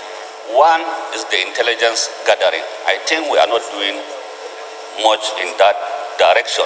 We need to do much. Communities need to have their own intelligence gathering ways of gathering intelligence to pass to these security agencies so that they can be able to act on it. When you go to even our villages today, in the morning when you are praying, you will see a lot of people in the mosques. 90% of them, you may not even know them. So how come they are here living with you and you don't know them? So I think we need to do a lot in terms of intelligence gathering. Then the second, in terms of training of these our security personnel, especially the Nigerian police force. We need to do a lot of training for them. Are they trained the way we train our military men? Definitely they are not. So we need to do a lot of training for them. Then number three is in terms of funding. How well are we funding our security agencies, especially the Nigerian police force? How well are we budgeting? If we are budgeting, is the Committee on Police Affairs, are they looking at this budget based on police commands? These different police divisions, do they have budgetary provisions for them? Because when you go to some of these police divisions, you will discover that even the fuel to fuel their cars, they have to be given by the local governments where they are. So we need to look at these budgetary provisions item by item and make provision for each police division. Make provision for training, make provision for equipments, and make provision for every other things. And their police welfare. Police welfare is also very important. When maybe over 3,000 policemen have died and they were not, their families have not been paid their entitlements. This demoralizes other police officers and they will not be able to act. So, Mr. Speaker, we need to look at our budgetary provision, especially the Committee on Police Affairs. Let them make sure that each police command is being provided with its own budget. Each police division has its own budget, and follow up to make sure that these monies are released and utilized for those purposes.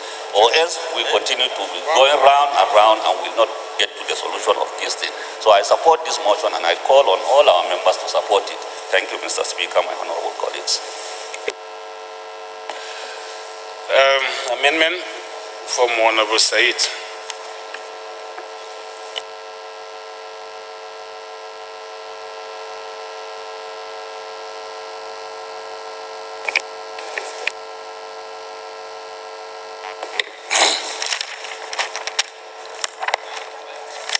Thank you, Honorable Speaker, my colleagues. My name is Sahid Akande Fijabi. I'm from Ibadan, your state. Mr. Speaker, my amendment is to amend the heading of the motion to remove call for military intervention, to say call for intervention in spats of mindless killing, kidnapping, rape, robbery, and other violent crime currently prevailing in Irepo, Olorun-Shogo, Federal Constituency of Oyo State.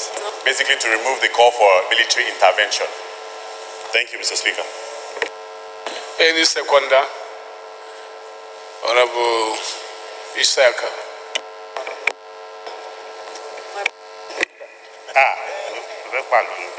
Thank you very much, Mr. Speaker. Honorable Ibrahim Ayokunle Isaka is my name. I represent the very good people before Ewekoro Federal Constituency. Because of the weight on the military intervention, I rise, Mr. Speaker. Order. Second, the motion as ably moved by Honorable Fijabi that we amend the title of the project. Thank you, Mr. Speaker. Those in favor of the amendment say aye. Those against it say nay. Ayes have it. Next amendment is from Honorable Benila. Or have you dropped the amendment? Okay. So it goes to no issue because we already have a committee that is handling that. So I'll put the question. Those in favor of the motion as amended say aye. Those against it say nay. The ayes have it.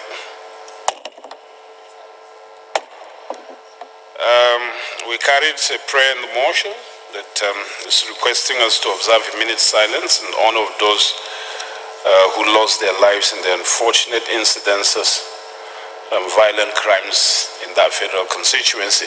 So can we please rise for a minute's silence, please?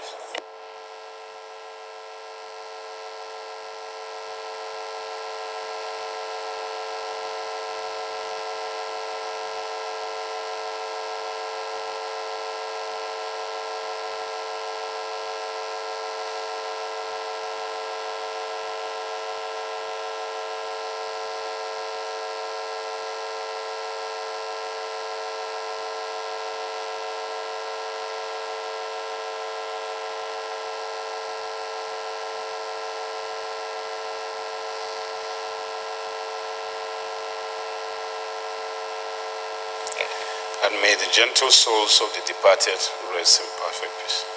Amen.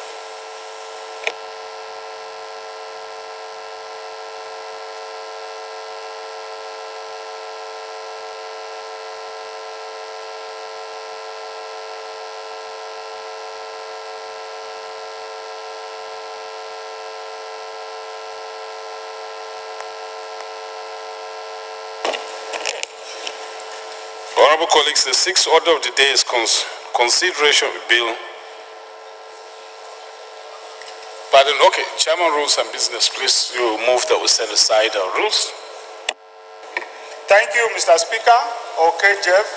I represent the good people of Buruku.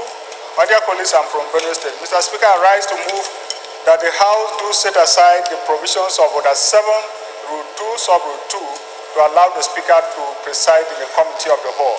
I so move. Seconder.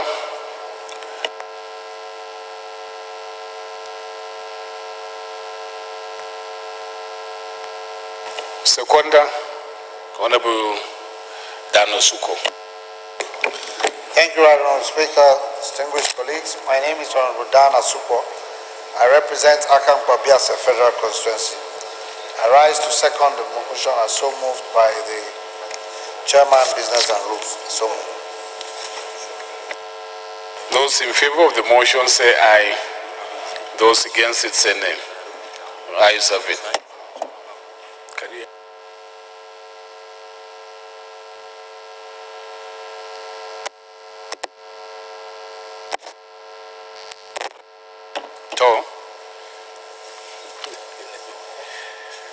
Sixth order of the day is consideration of bill for an act to repeal the Federal Roads Maintenance Agency Establishment, etc. Act 2002 as amended, Federal Highways Act 1971, Control of Advertisement, on Federal Highways Act 1986, and enact the Federal Roads Bill to provide for establishment of the Federal Roads Authority, the framework for private sector participation, the regulation of the road sector, and for related matters. Honorable members who recall the bill was committed to Committee of the Whole on Tuesday, 19th July 2017. The Leader of the House will move for the consideration of the bill.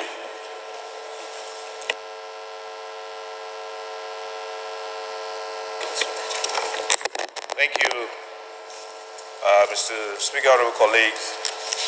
I rise to move for the consideration of a bill for an act to repeal the Federal Roads Maintenance Agency Establishment Act 2002, the Federal Highways Act 1971, and the Control of Advertisement on Federal Highways Act 1986, and enact the Federal Roads Bill for establishment of the Federal Roads Authority, the framework of private sector participation, the regulation of the road sector, and for related matters, HB 1075. Honorable Speaker, honorable colleagues, I so move. Seconder, Rules Business. Thank you, Mr. Speaker. I rise to second the motion as moved by the Leader of the House. I so second. Those in favor of the motion say aye. Those against it say nay. Ayes have it. Sixth order of the day is consideration of the report of the Committee on Power and Public Procurement on need to investigate the sale of Power Holding Company of Nigeria, PHCN, non-core assets and scraps. Honorable members who recall the report was laid on Wednesday, 21st March 2018. Honorable Daniel Osuko moved for its consideration.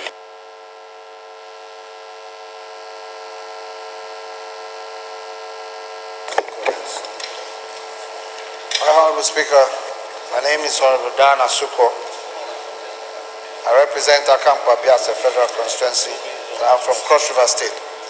Mr. Speaker, I rise to move for the consideration of the report of our committee to investigate the sale of power holding assets and scraps and recommendations therein solely. I so move, Mr. Speaker. Seconder, Honorable Henry. Mr. Speaker, honorable colleagues, once again, Henry Daniel Ofungo is my name. Mr. Speaker, I rise to second the motion as moved by Honorable Daniel, so I so second.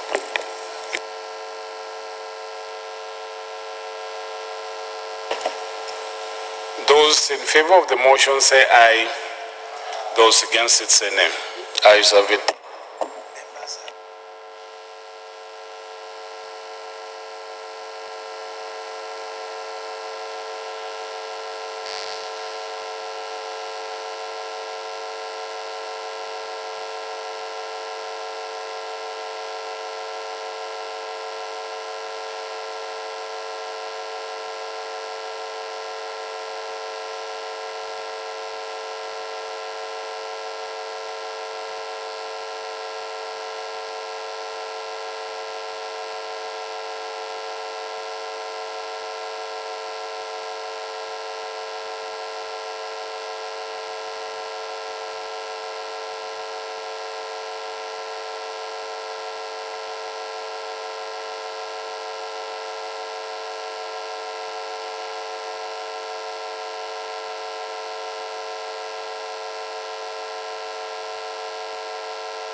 Okay, the leader is not there.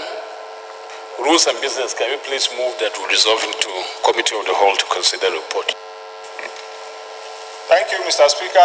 May I move that the House do resolve into committee of the whole for purposes of consideration of these two reports. I so move. Honorable EJ, second, please. Honorable Speaker, dear colleagues, I remain Honorable EJ Agbonyima, representing good people of Ego Bubaka Federal Constituency. I so second that we do resolve to the House Committee of the Whole and be moved by the House Committee on Rules and Business. I so second. Those in favor of the motion say aye. Those against it say nay. Ayes have it. I'll hereby resolve into committee of the whole to consider reports.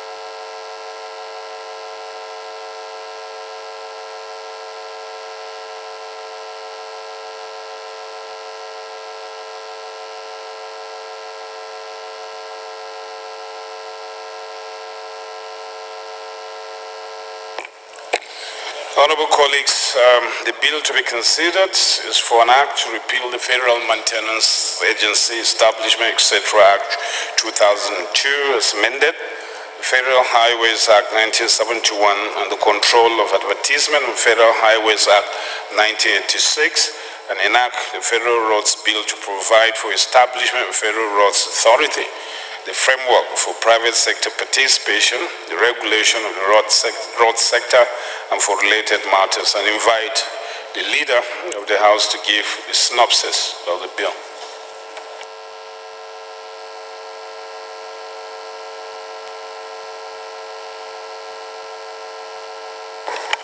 Thank you, Mr. Chairman. Mr. Chairman, the objectives of the bill were simply to establish the Federal Roads Authority to perform the functions set out in accordance with the provisions of the bill and manage the Federal Roads Network so that it is safe and efficient, simply with a view to meeting the socio-economic demands of the country and to promote the sustainable development and operation of the road sector. The bill was divided into, I believe, 8 parts: the objectives, establishment of the authority itself, the staff of the authority, functions and powers of the authority, financial provisions, the role of the minister, and the roads plan itself. The objective of road sector reform proposed in the bill, Mr. Chairman, honorable colleagues, is to move away from legacy governance structures and clearly establish the ministry's role and responsibilities to determine, communicate, and implement policy and set strategic objectives. The Federal Roads will create a framework to manage the Federal Roads Network so that it is safe and efficient with a view to meeting the socio-economic demands of the country and promote the sustainable development and operation of the road sector, facilitate development of competitive markets and the promotion of enabling environment for private sector participation. In a nutshell, Mr. Chairman, honorable colleagues, that is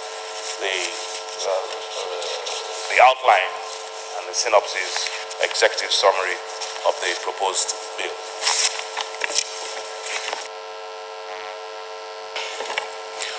Honorable colleagues, you've had the synopsis of the report, and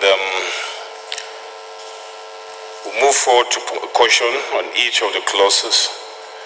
And those of us with eagle eyes should please peruse the details and contents of this law as we go along, so that we can save ourselves from the embarrassment of minor mistakes.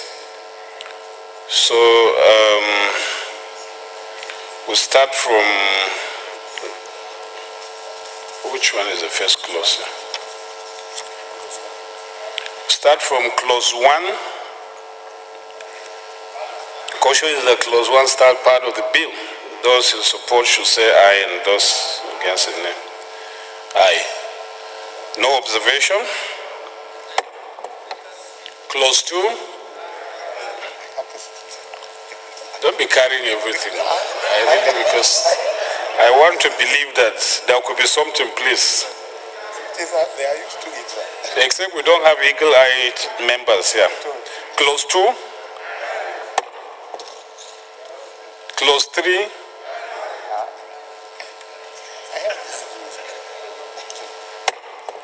Clause 4. You're sure?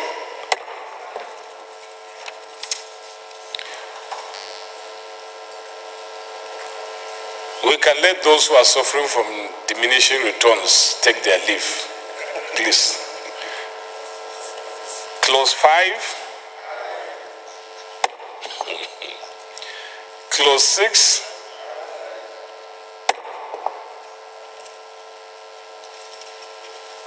Clause 7. Clause 8.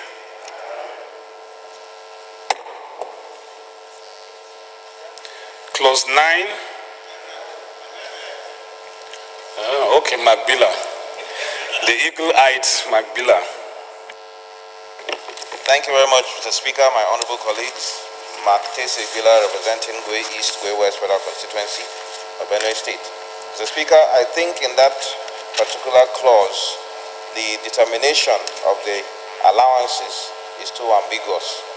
It says they should be paid such allowances or incidental emoluments expenses as the government may from time to time approve. I think it is going to be very prone to abuse. So I think it should be defined the Salaries and Wages Commission or any other agency that is saddled with that responsibility.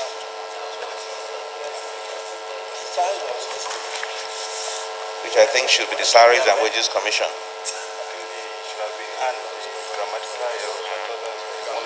Expenses and expenses.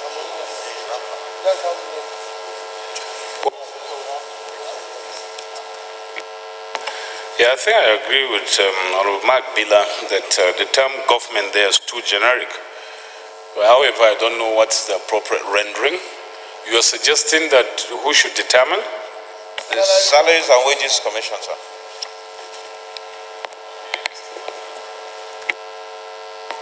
Second, Honorable Rima.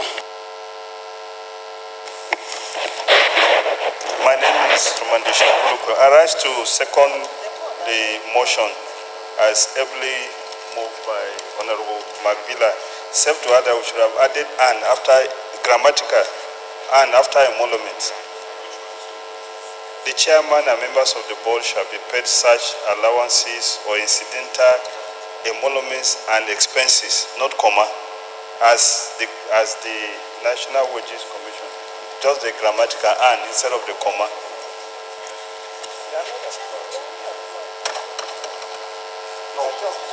No, both get allowance. Those in favor of the amendment say aye. Those against it say nay. Ayes have it.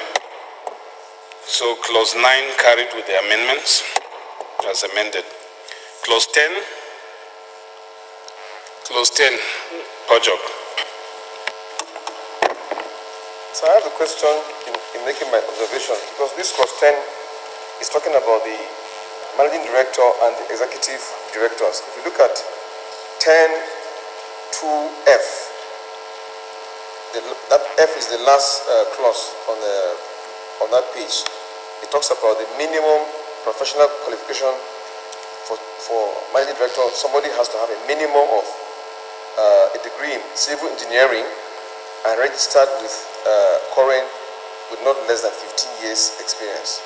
So although I'm not an engineer, but are we saying that even someone in allied disciplines like building engineering and some other professions cannot be qualified or fit to be managing director of the Federal Road Maintenance Agency? Why is it only civil engineer?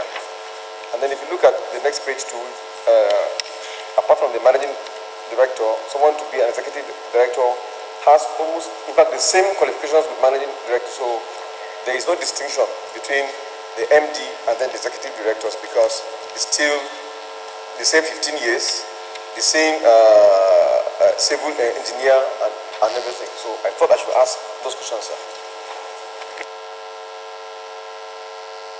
Leader. Yes, it's a good observation, but I think the subsection F as it is adequately covers his concerns, because it says a person who possesses adequate professional qualifications. So that is wide enough to accommodate all these other disciplines that he's talking about. Adequate professional qualifications, skills, and experience with a minimum. So with a minimum of degree in civil engineering. So that's the minimum. You can have other degrees, you can have masters, you can have, but that's the way I'm reading it. A person who possesses adequate professional qualifications. I think the civil engineering is only, I believe, a subset of. He's talking about other engineering disciplines. No, leader. Leader is about. Once you say the candidate must have a minimum degree in civil engineering, it means that if you don't have degree in civil engineering, you are excluded. That is it. Or would you say a degree in engineering and then a member of current? I don't know. Honorable Ihama. Thank you very much, Mr. Speaker, Chairman. I'm Honorable Ubedi Ihama, I represent Redo. For me, I think I'm in support of how it's stated here, because if you look at the subject matter, it's specific to the road maintenance and it's a civil work. You want to put square pegs in square holes. For engineers like us that are current certified, part of what we've been fighting for is to allow those that should do this job to do it. If you open it up, then you are leaving a lacuna where an accountant tomorrow who's favored by any government in power can come and oversee an agency. And to say a minimum qualification in engineering itself, then you are driving it as far as even electrical engineers who have nothing to do with road maintenance. So I think it's specific, I'm in support of it, and I urge that everybody should support it. Deputy Minority Leader. Thank you, Mr. Chairman. I think I'm in support of the last speaker, because I think the import of this is to put a square peg in a square hole, to deal directly with what we're not, like he said. If you leave it as engineering, it might go to electrical or any other part of engineering, but road maintenance or roads, you're dealing purely with civil engineering, and it gives a minimum qualification, so you can go ahead. Some people have degrees in civil, electrical, mechanical, combined degrees, but you have in-depth knowledge on civil works for you to be able to run this, organization. Because sometimes you have someone that is not even qualified in any of the engineering fields as the MD of FEMA, and he doesn't know what they're talking about. So I think they're just trying to cure that by putting a square peg in a square hole.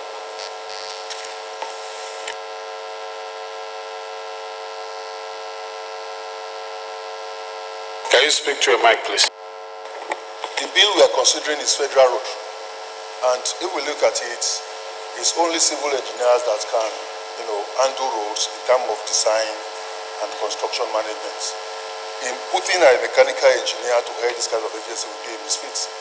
So I think it's better we retain what we have here as civil engineer, because that is their core mandate, that is their core area. Thank you, Mr. Chairman. But is it the MD himself that goes to the road to fix the road? Honorable Fijabi. Yeah, thank you, Mr. Speaker. As you've said, the MD is just a MD. All he needs to do is just have an idea of what they are doing, actually. The minimum can be an engineer, when an MD will not be going all over Nigeria to go and inspect all the roads. Yeah, well, it could be well granted. We have Mr. President who we can have a governor who doesn't really understand. But what you are saying, as I am now, I could head the FEMA, and all I need to have is a basic knowledge of what I'm doing. So as an engineer, you have the biggest knowledge of engineering. And it's not being the one in Ibadan or your Ogun everywhere. So I think engineering will be better. Thank you. Engineer Toby. Thank you, Mr. Speaker.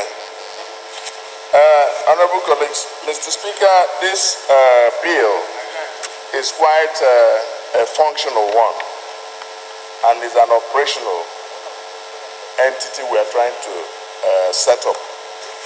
As a matter of fact, this qualification is not a requirement for the minister who is overseeing the entire sector. And there's no requirement for you to be a civil engineer. At that level, you give political leadership. But when you are managing director of an entity, you need to have cognate experience and hands-on capacity to ensure that you know all the ramifications. So I think this is purpose-made. And since it is the other departments that will require other qualification, but the managing director, since we are dealing with roads, and 90% of it is civil, so I think it would be appropriate to have that minimum qualification for the managing director.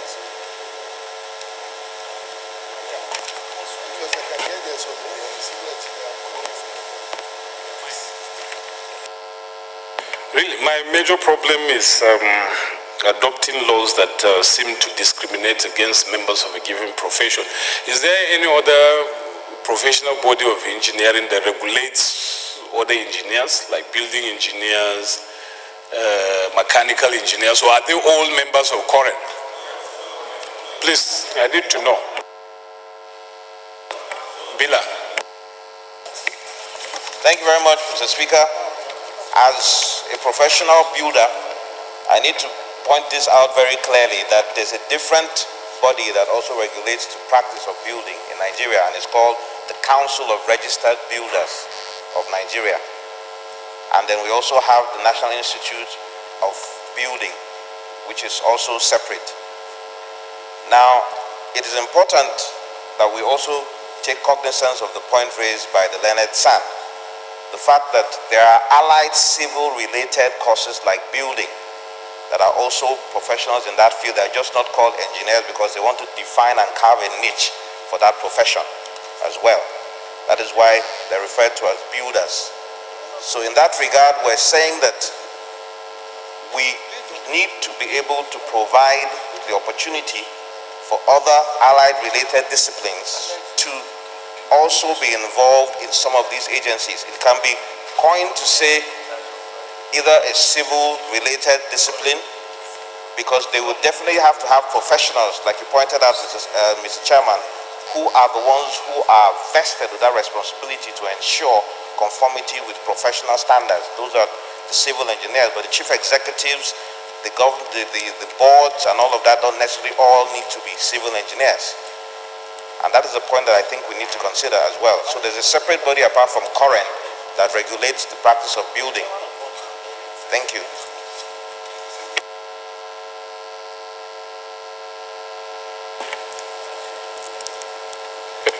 Engineer Oguma.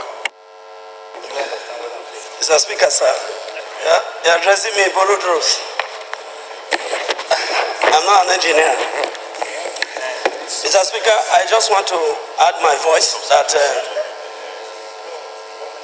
I feel that builders, as the last speaker rightly said, they are builders, not builders of roads. We are talking about road maintenance.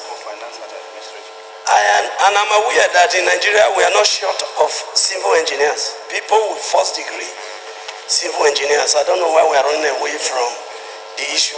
It's a professional thing. Let's allow this to go so that we can help build this country. Civil engineer, we are talking about road maintenance. A basic minimum qualification, first degree in civil engineering. So if you are interested in FEMA road maintenance, you feel that that is where you want to go, then go and get the basis. Please, I think we should just leave it that way. It's better this way, Mr. Speaker.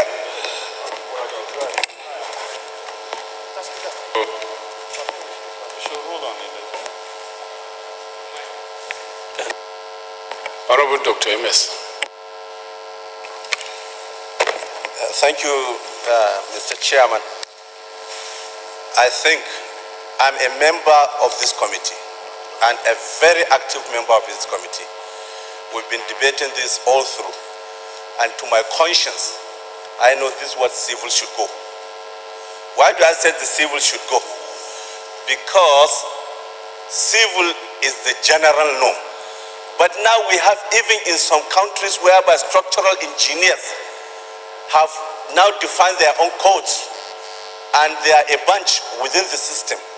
Even though you can be a building engineer and become a structural engineer, and you can be a civil engineer and become a structural engineer, and yet bridge, even in the United States now, there are association of bridge engineers coming up, and they are even chartered. So what I'm saying, let us leave it as engineering. And it will do the magic. Honestly, that is the truth. Because we are making it too narrow. And then what of others? If I grow as a building engineer and I become a guru of bridge or civil, structural engineering, and I have got all the cognate experience and even the skills, and I'm within the system, and they said, the law said I cannot be. I think it's a little bit exclusive, and the better it is wider, and I agree. This is the truth, sir. Thank you very much. Honorable Baba Jimmy. Thank you very much, Mr. Speaker. I have two issues with this, sir. Cognate experience doesn't mean I have to have a first degree in engineering. For instance, if you say cognate experience, most civil engineers might not have the managerial skills to run this through. Secondly, sir, on the ED requirements, it says there shall be appointed 2 EDs. The first one is okay if you have the civil engineer background, but the second one, finance at admin, I don't know why he should possess a civil engineering degree. He can have an accounting degree with cognate experience in the engineering world. Thank you. Solve F first. I don't know, where do we head from here?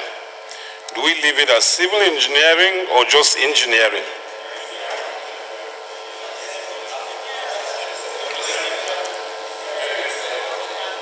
Honorable Mike. Thank you, the chairman. What we are trying to do in this bill that we have with us is trying to cure a lot of deficiencies in the management of infrastructures in this country. And when we look at it, the caption of the bill in itself has streamlined whatever thing we are trying to do. Streamlined it perfectly to roadworks.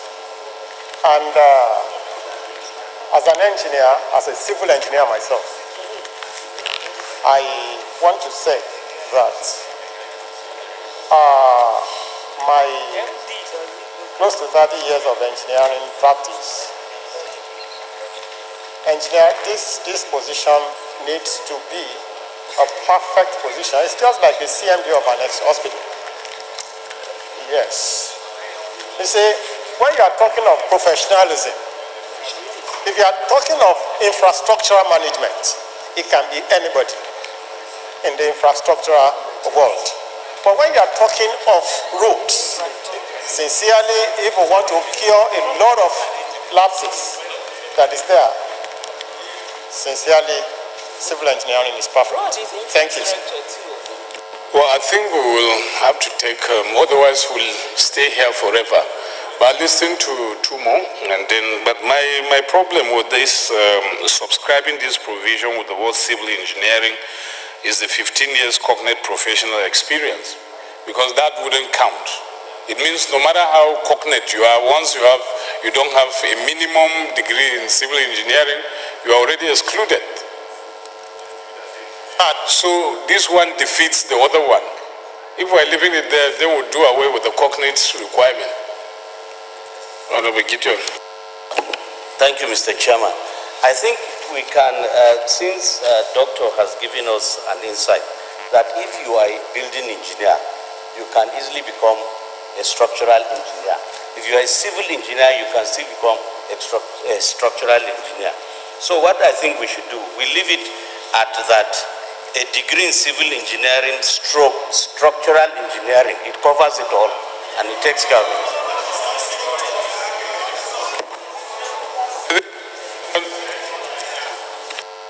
Gideon has further compounded problems. Honorable EJ. Thank you, Right Honorable Speaker and dear colleagues. I represent Honorable EJ. Mr. Speaker, I think this issue, let me support my brother who said that having professional qualification, skill, experience with minimum of degree in engineering, and that of the 15 years, Mr. Speaker, I think we should reduce it to 10 years. 10 years, minimum of 10 years.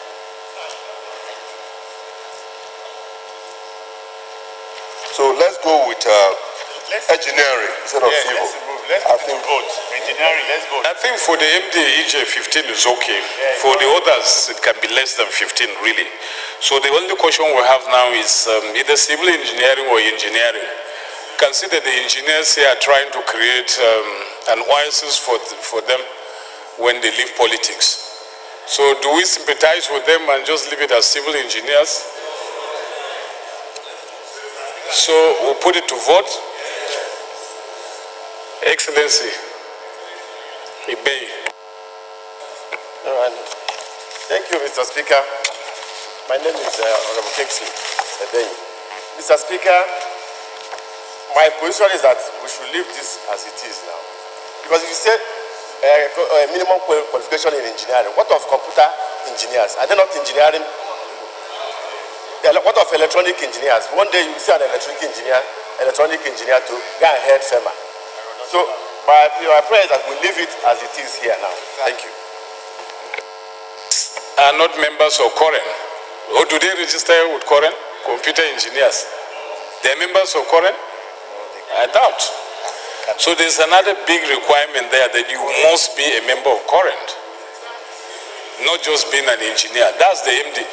Okay, who moved the motion? We'll take a second and put, okay, Honorable Pojo moved the question that we should change it. We'll remove the word civil and leave engineering there. That is in F. Who is the seconder? Honorable M.S. Abdu. Sir, Mr. Chairman, I stand to second the motion heavily put by my learned colleague, Honorable Pajok, that the word civil should be deleted and we leave the word degree in engineering and registered by council, by Koren. I so second. In favor of the amendment, say aye. Those against it, say nay.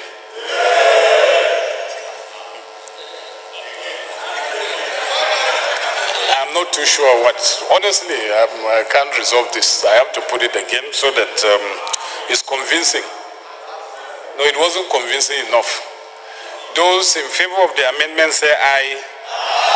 Those against it say nay. The nays have it. So F is then C. 4C now. 4C. 4B. Okay, 4B. Is 4BC. Okay, problem with numbering, Honorable Shaulu, Rima. Honorable Chairman, if you look at from page 4, appointment of managing director, there is subsection 1, there is subsection 2, there is no 3. It jumps to 4. I think that 4 is supposed to be 3. That is, it should be 3 because there is no 3 is missing. Yes.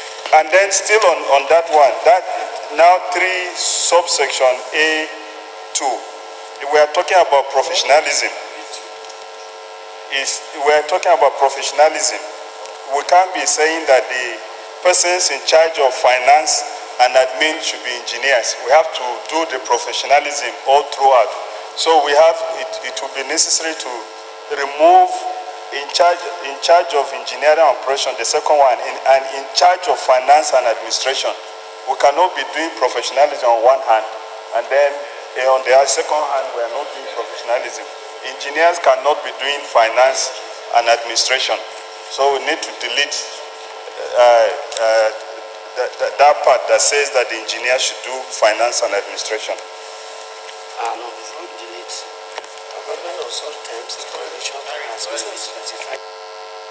So as per the numbering, I guess that was the printer's devil, so the clerks will take note and renumber it accordingly to this thing, subsection 3 there. And then what Honorable Rima has reminded us is that we cannot approbate and reprobate at the same time. So if we want professionals to handle professionals too, must handle the finance and administration department.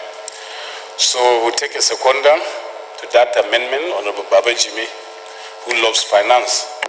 Thank you very much, Mr. Speaker. I hereby second the motion ably moved by my good friend, Honorable Rima. I so second. Those in favor of the amendment say aye. Those against it say nay. The ayes have it. So C. Pajo. Yes, sir. C. The other one is, in view of the fact that we are proposing that the EDs will be responsible to the managing director, and if we get to have the same qualification, then there may be some kind of conflict. So I propose that we reduce the 15 there to 10. Any seconder? Or Mike? So I don't want us to err in this respect. The basic, okay, maybe they should second this. Any secondary proposal that will change 15 years cognitive experience to 10. Whatever EJ. Mr. Speaker and dear colleagues, I remain Honorable E.J. Agbonima. I hereby turn to second the amendment ably moved by my Honorable colleague, Senior Advocate of Nigeria, to change it from 15 to 10. I so second. Thank you. Those in favor of the amendment say aye. Those against it say nay. The ayes have it. Honorable Fijabi, on this same section? Okay. Thank you, Mr. Speaker. Following up with the amendment of Honorable Shaulu, I think we should have D, where a person who possesses adequate professional qualification skills, now for the financial and admin, maybe accounting and accountancy, business odds, I think we should propose something, qualification or course for. Oh, okay. All right. Amendment. So clause 3 carried, no, wait. Clause 10 as amended. Clause 10 as amended carried. Clause 11. Clause 12. Clause 13. Clause 14.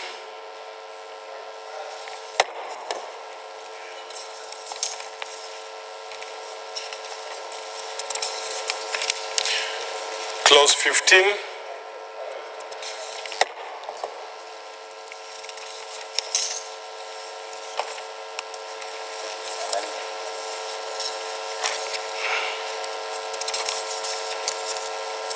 Wow.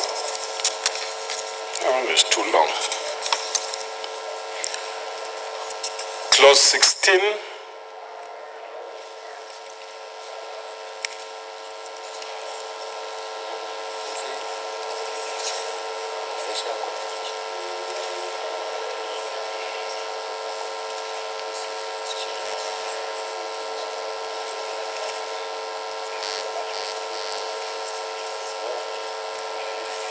Clause 16,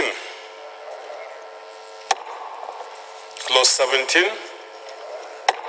Clause 18, Clause 19, Clause 20,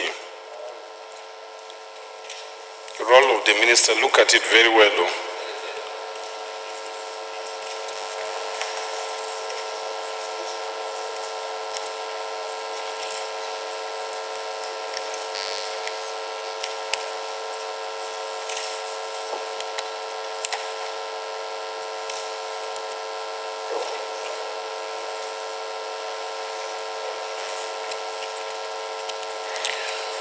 $20, $21, $22, $23, $24, $25,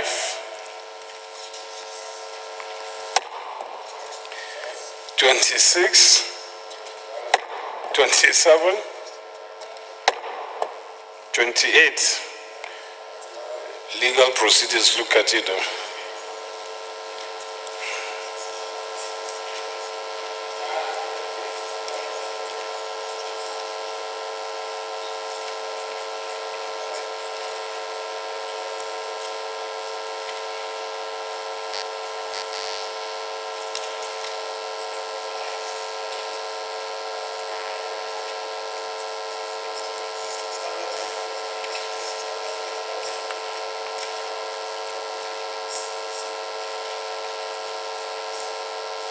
28, 29, 30, 31,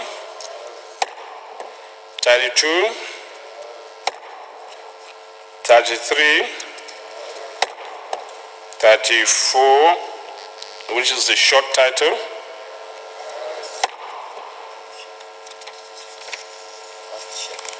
First schedule.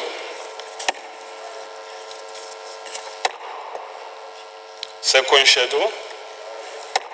Third schedule. Explanatory memorandum. Long title. Short title.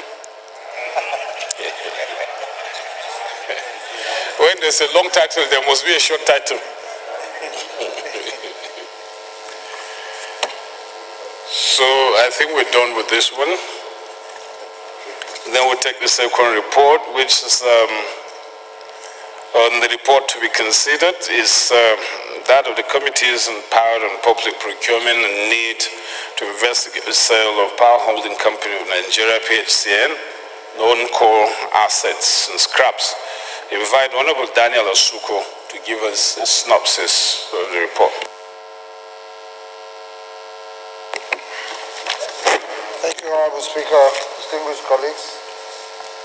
This House may recall that on Tuesday, 21st November 2017, the House deliberated on this motion, sale of Power Company of Nigeria, non-core assets and scraps. Consequently, our committees was mandated to investigate. And our terms of reference was clear: to investigate the alleged fraudulent sales of non-core assets scrap and further monitor sales of the assets, cargoes of this company. The committee met severally and resolved to conduct a one-day public hearing, which we did, and it was advertised on national dailies requesting all stakeholders in the power sector, which they submitted their memorandum, and the hearing took place. The hearing was declared open on behalf of the Speaker by Honorable Chukuma Oyema. Oral and written submissions were given, and stakeholders that attended they also participated in all the issues. Following the investigative hearing, some members of the committee visited about 25 properties and sites and warehouses. In line with the committee's finding, the following recommendations as listed in the order paper were approved, and committees wishes the House to approve same in order for the federal government to get value for huge investment in non-core assets and scraps, and of course assets of Power Holding, defunct and former Power Holding Company of Nigeria. And the recommendations are as follows, sir. Mandate the Nigerian Electric Liability Management Company, who is saddled with responsibility of administering the non-core assets of PACN, to carry out the following. 1. carry out a comprehensive audit of the PACN non-core assets to ensure that there is no PACN property stranded anywhere. And since there is budgetary provision in the 207 Appropriation Act to undertake this exercise. 2. Recertification and perfection of the title documents relating to non-core assets before sale. 3. Engagement of a transaction advisor to perfect the process of sale and also provide guidelines of sales of these core assets. Re-evaluation of non-core assets with a view to obtain a true value of these assets as at present day value. Embark on phase sales process. That is, the sales process should be programmed in phases. This is because of the number of properties that are involved.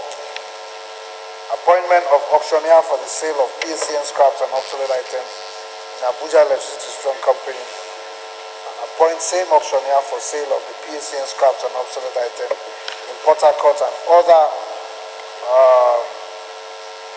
PACN assets anywhere. This, of course, as days goes by, these assets, of course, the value keep on depreciating. They are being stolen, and there are cases of such littered all around the country.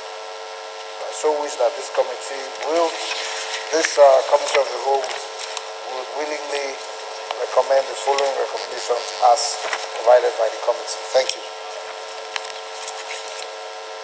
So you've heard the synopsis of the report. Any comments?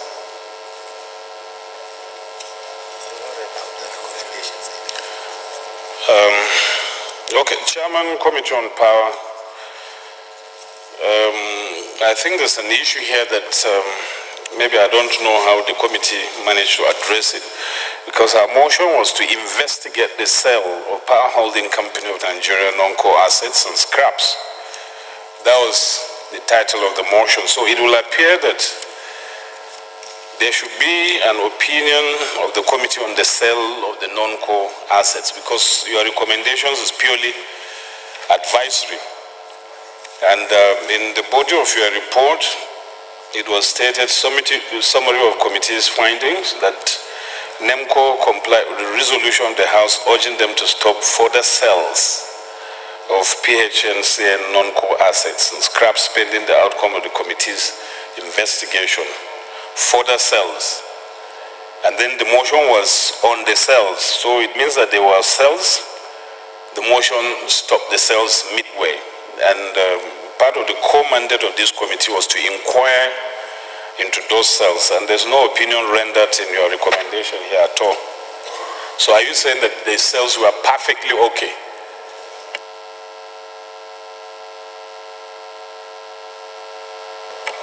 Honorable Toby wants to answer that on behalf of the chairman. Okay.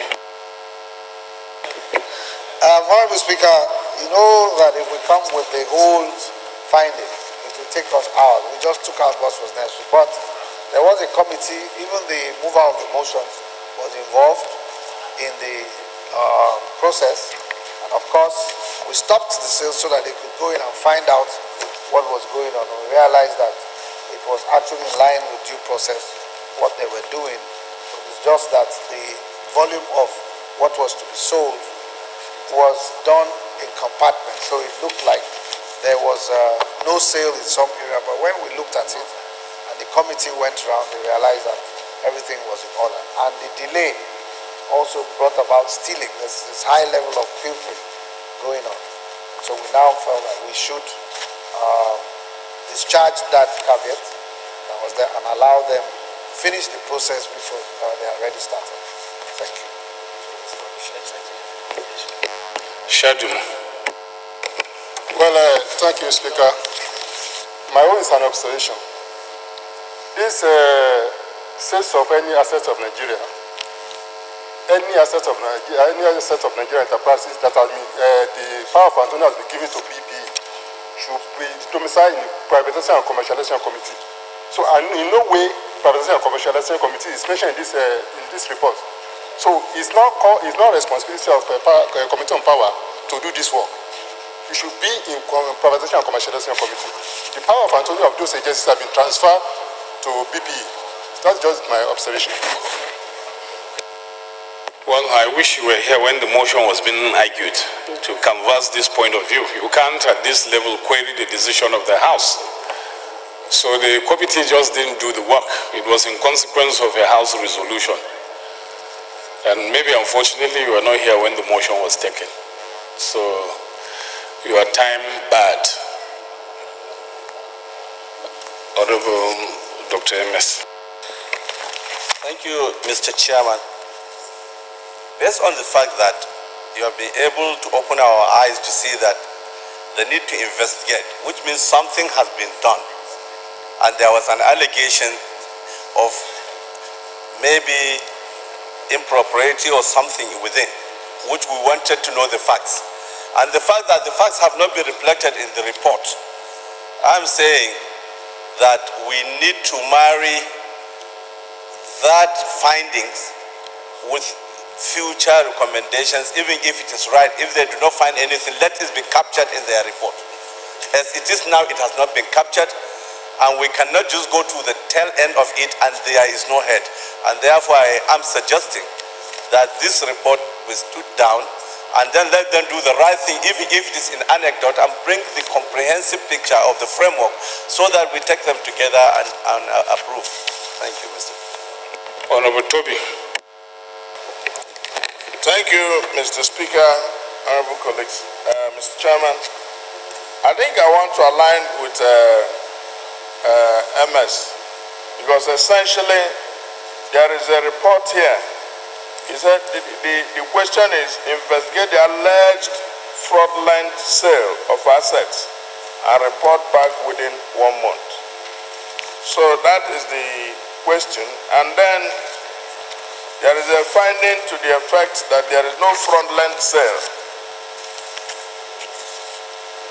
But they have not given to us an idea of what transpired. If there has been any sale at all, or there is no sale. If there is any sale, what is the value? And who is the custodian? And what are you going to do with it? Then if after that, if they establish the situation, what the status is of that entity in terms of sales or quantum of what is being done, then the other way to deal with what is remaining, that is where these other issues they raised will come up. So I will advise and suggest that there should be a finding specifically on the level of the integrity of the infrastructure that is remaining and what is being sold. Thank you. Honorable EJ. Thank you, Mr. Speaker, and dear colleagues. I remember Honorable EJ. I haven't heard from my honorable colleagues, Mr. Speaker. I think the chairman is here to throw more light, as Honorable Asukwo, on this issue that has been raised, so that we can hear from him. We give him opportunity to give us details what transpired, so that can educate us if we need to go further for them to put out that meeting on it. Thank you. Honorable Rita Oji. Thank you, Mr. Chairman, sir. My name is Rita Oji, member representing Ajeromi Fellow in Federal Constituency from Lagos State. Mr. Chairman, sir, I want to speak on this because I am the mover of this motion, and there is findings. And I pray that the House should step it down so that it will take the findings. Thank you.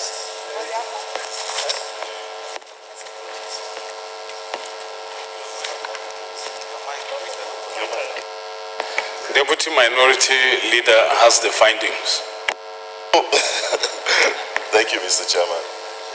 In view of the little arguments going on and the fact that what Honorable Toby said is that the question is, was there any infraction in the sale of those assets?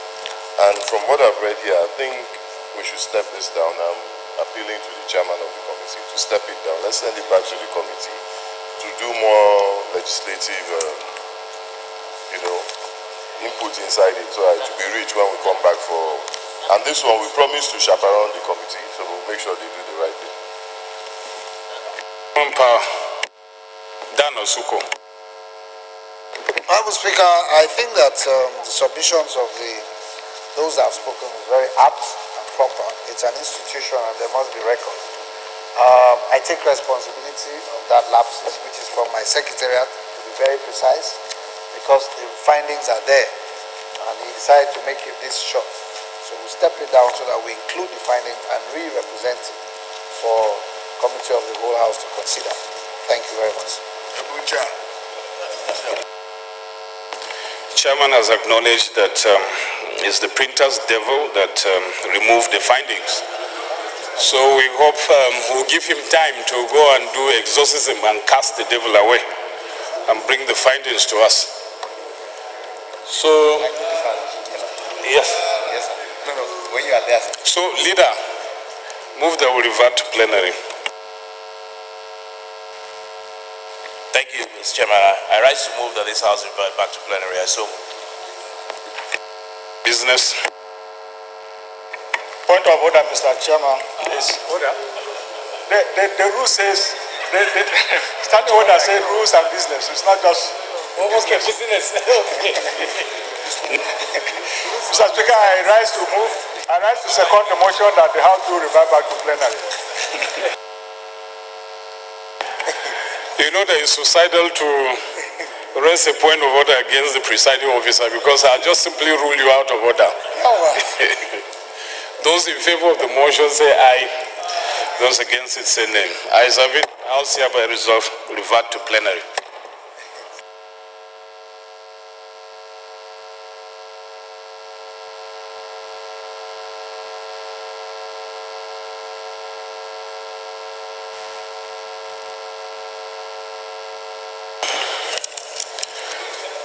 Honorable colleagues, the House and the Committee of the Whole considered the report on the bill for an act to repeal the Federal Roads Maintenance Agency, Establishment Act, etc., Act 2002, the Federal Highways Act 1981, the Control of Advertisement and Federal Highways Act 1986, and enact the Federal Roads Bill for Establishment of Federal Roads Authority, the framework for private sector participation, the regulation of road sector, and for related matters, and approve clauses 1 to 8, approve clauses 9 and 10 as amended, approve clauses 11 to 34, the schedules, explanatory memorandum, and the long title of the bill.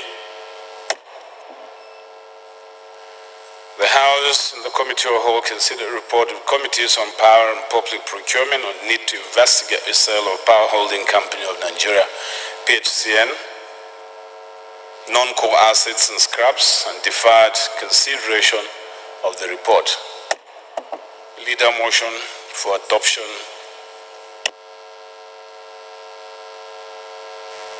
Thank you, Mr. Speaker.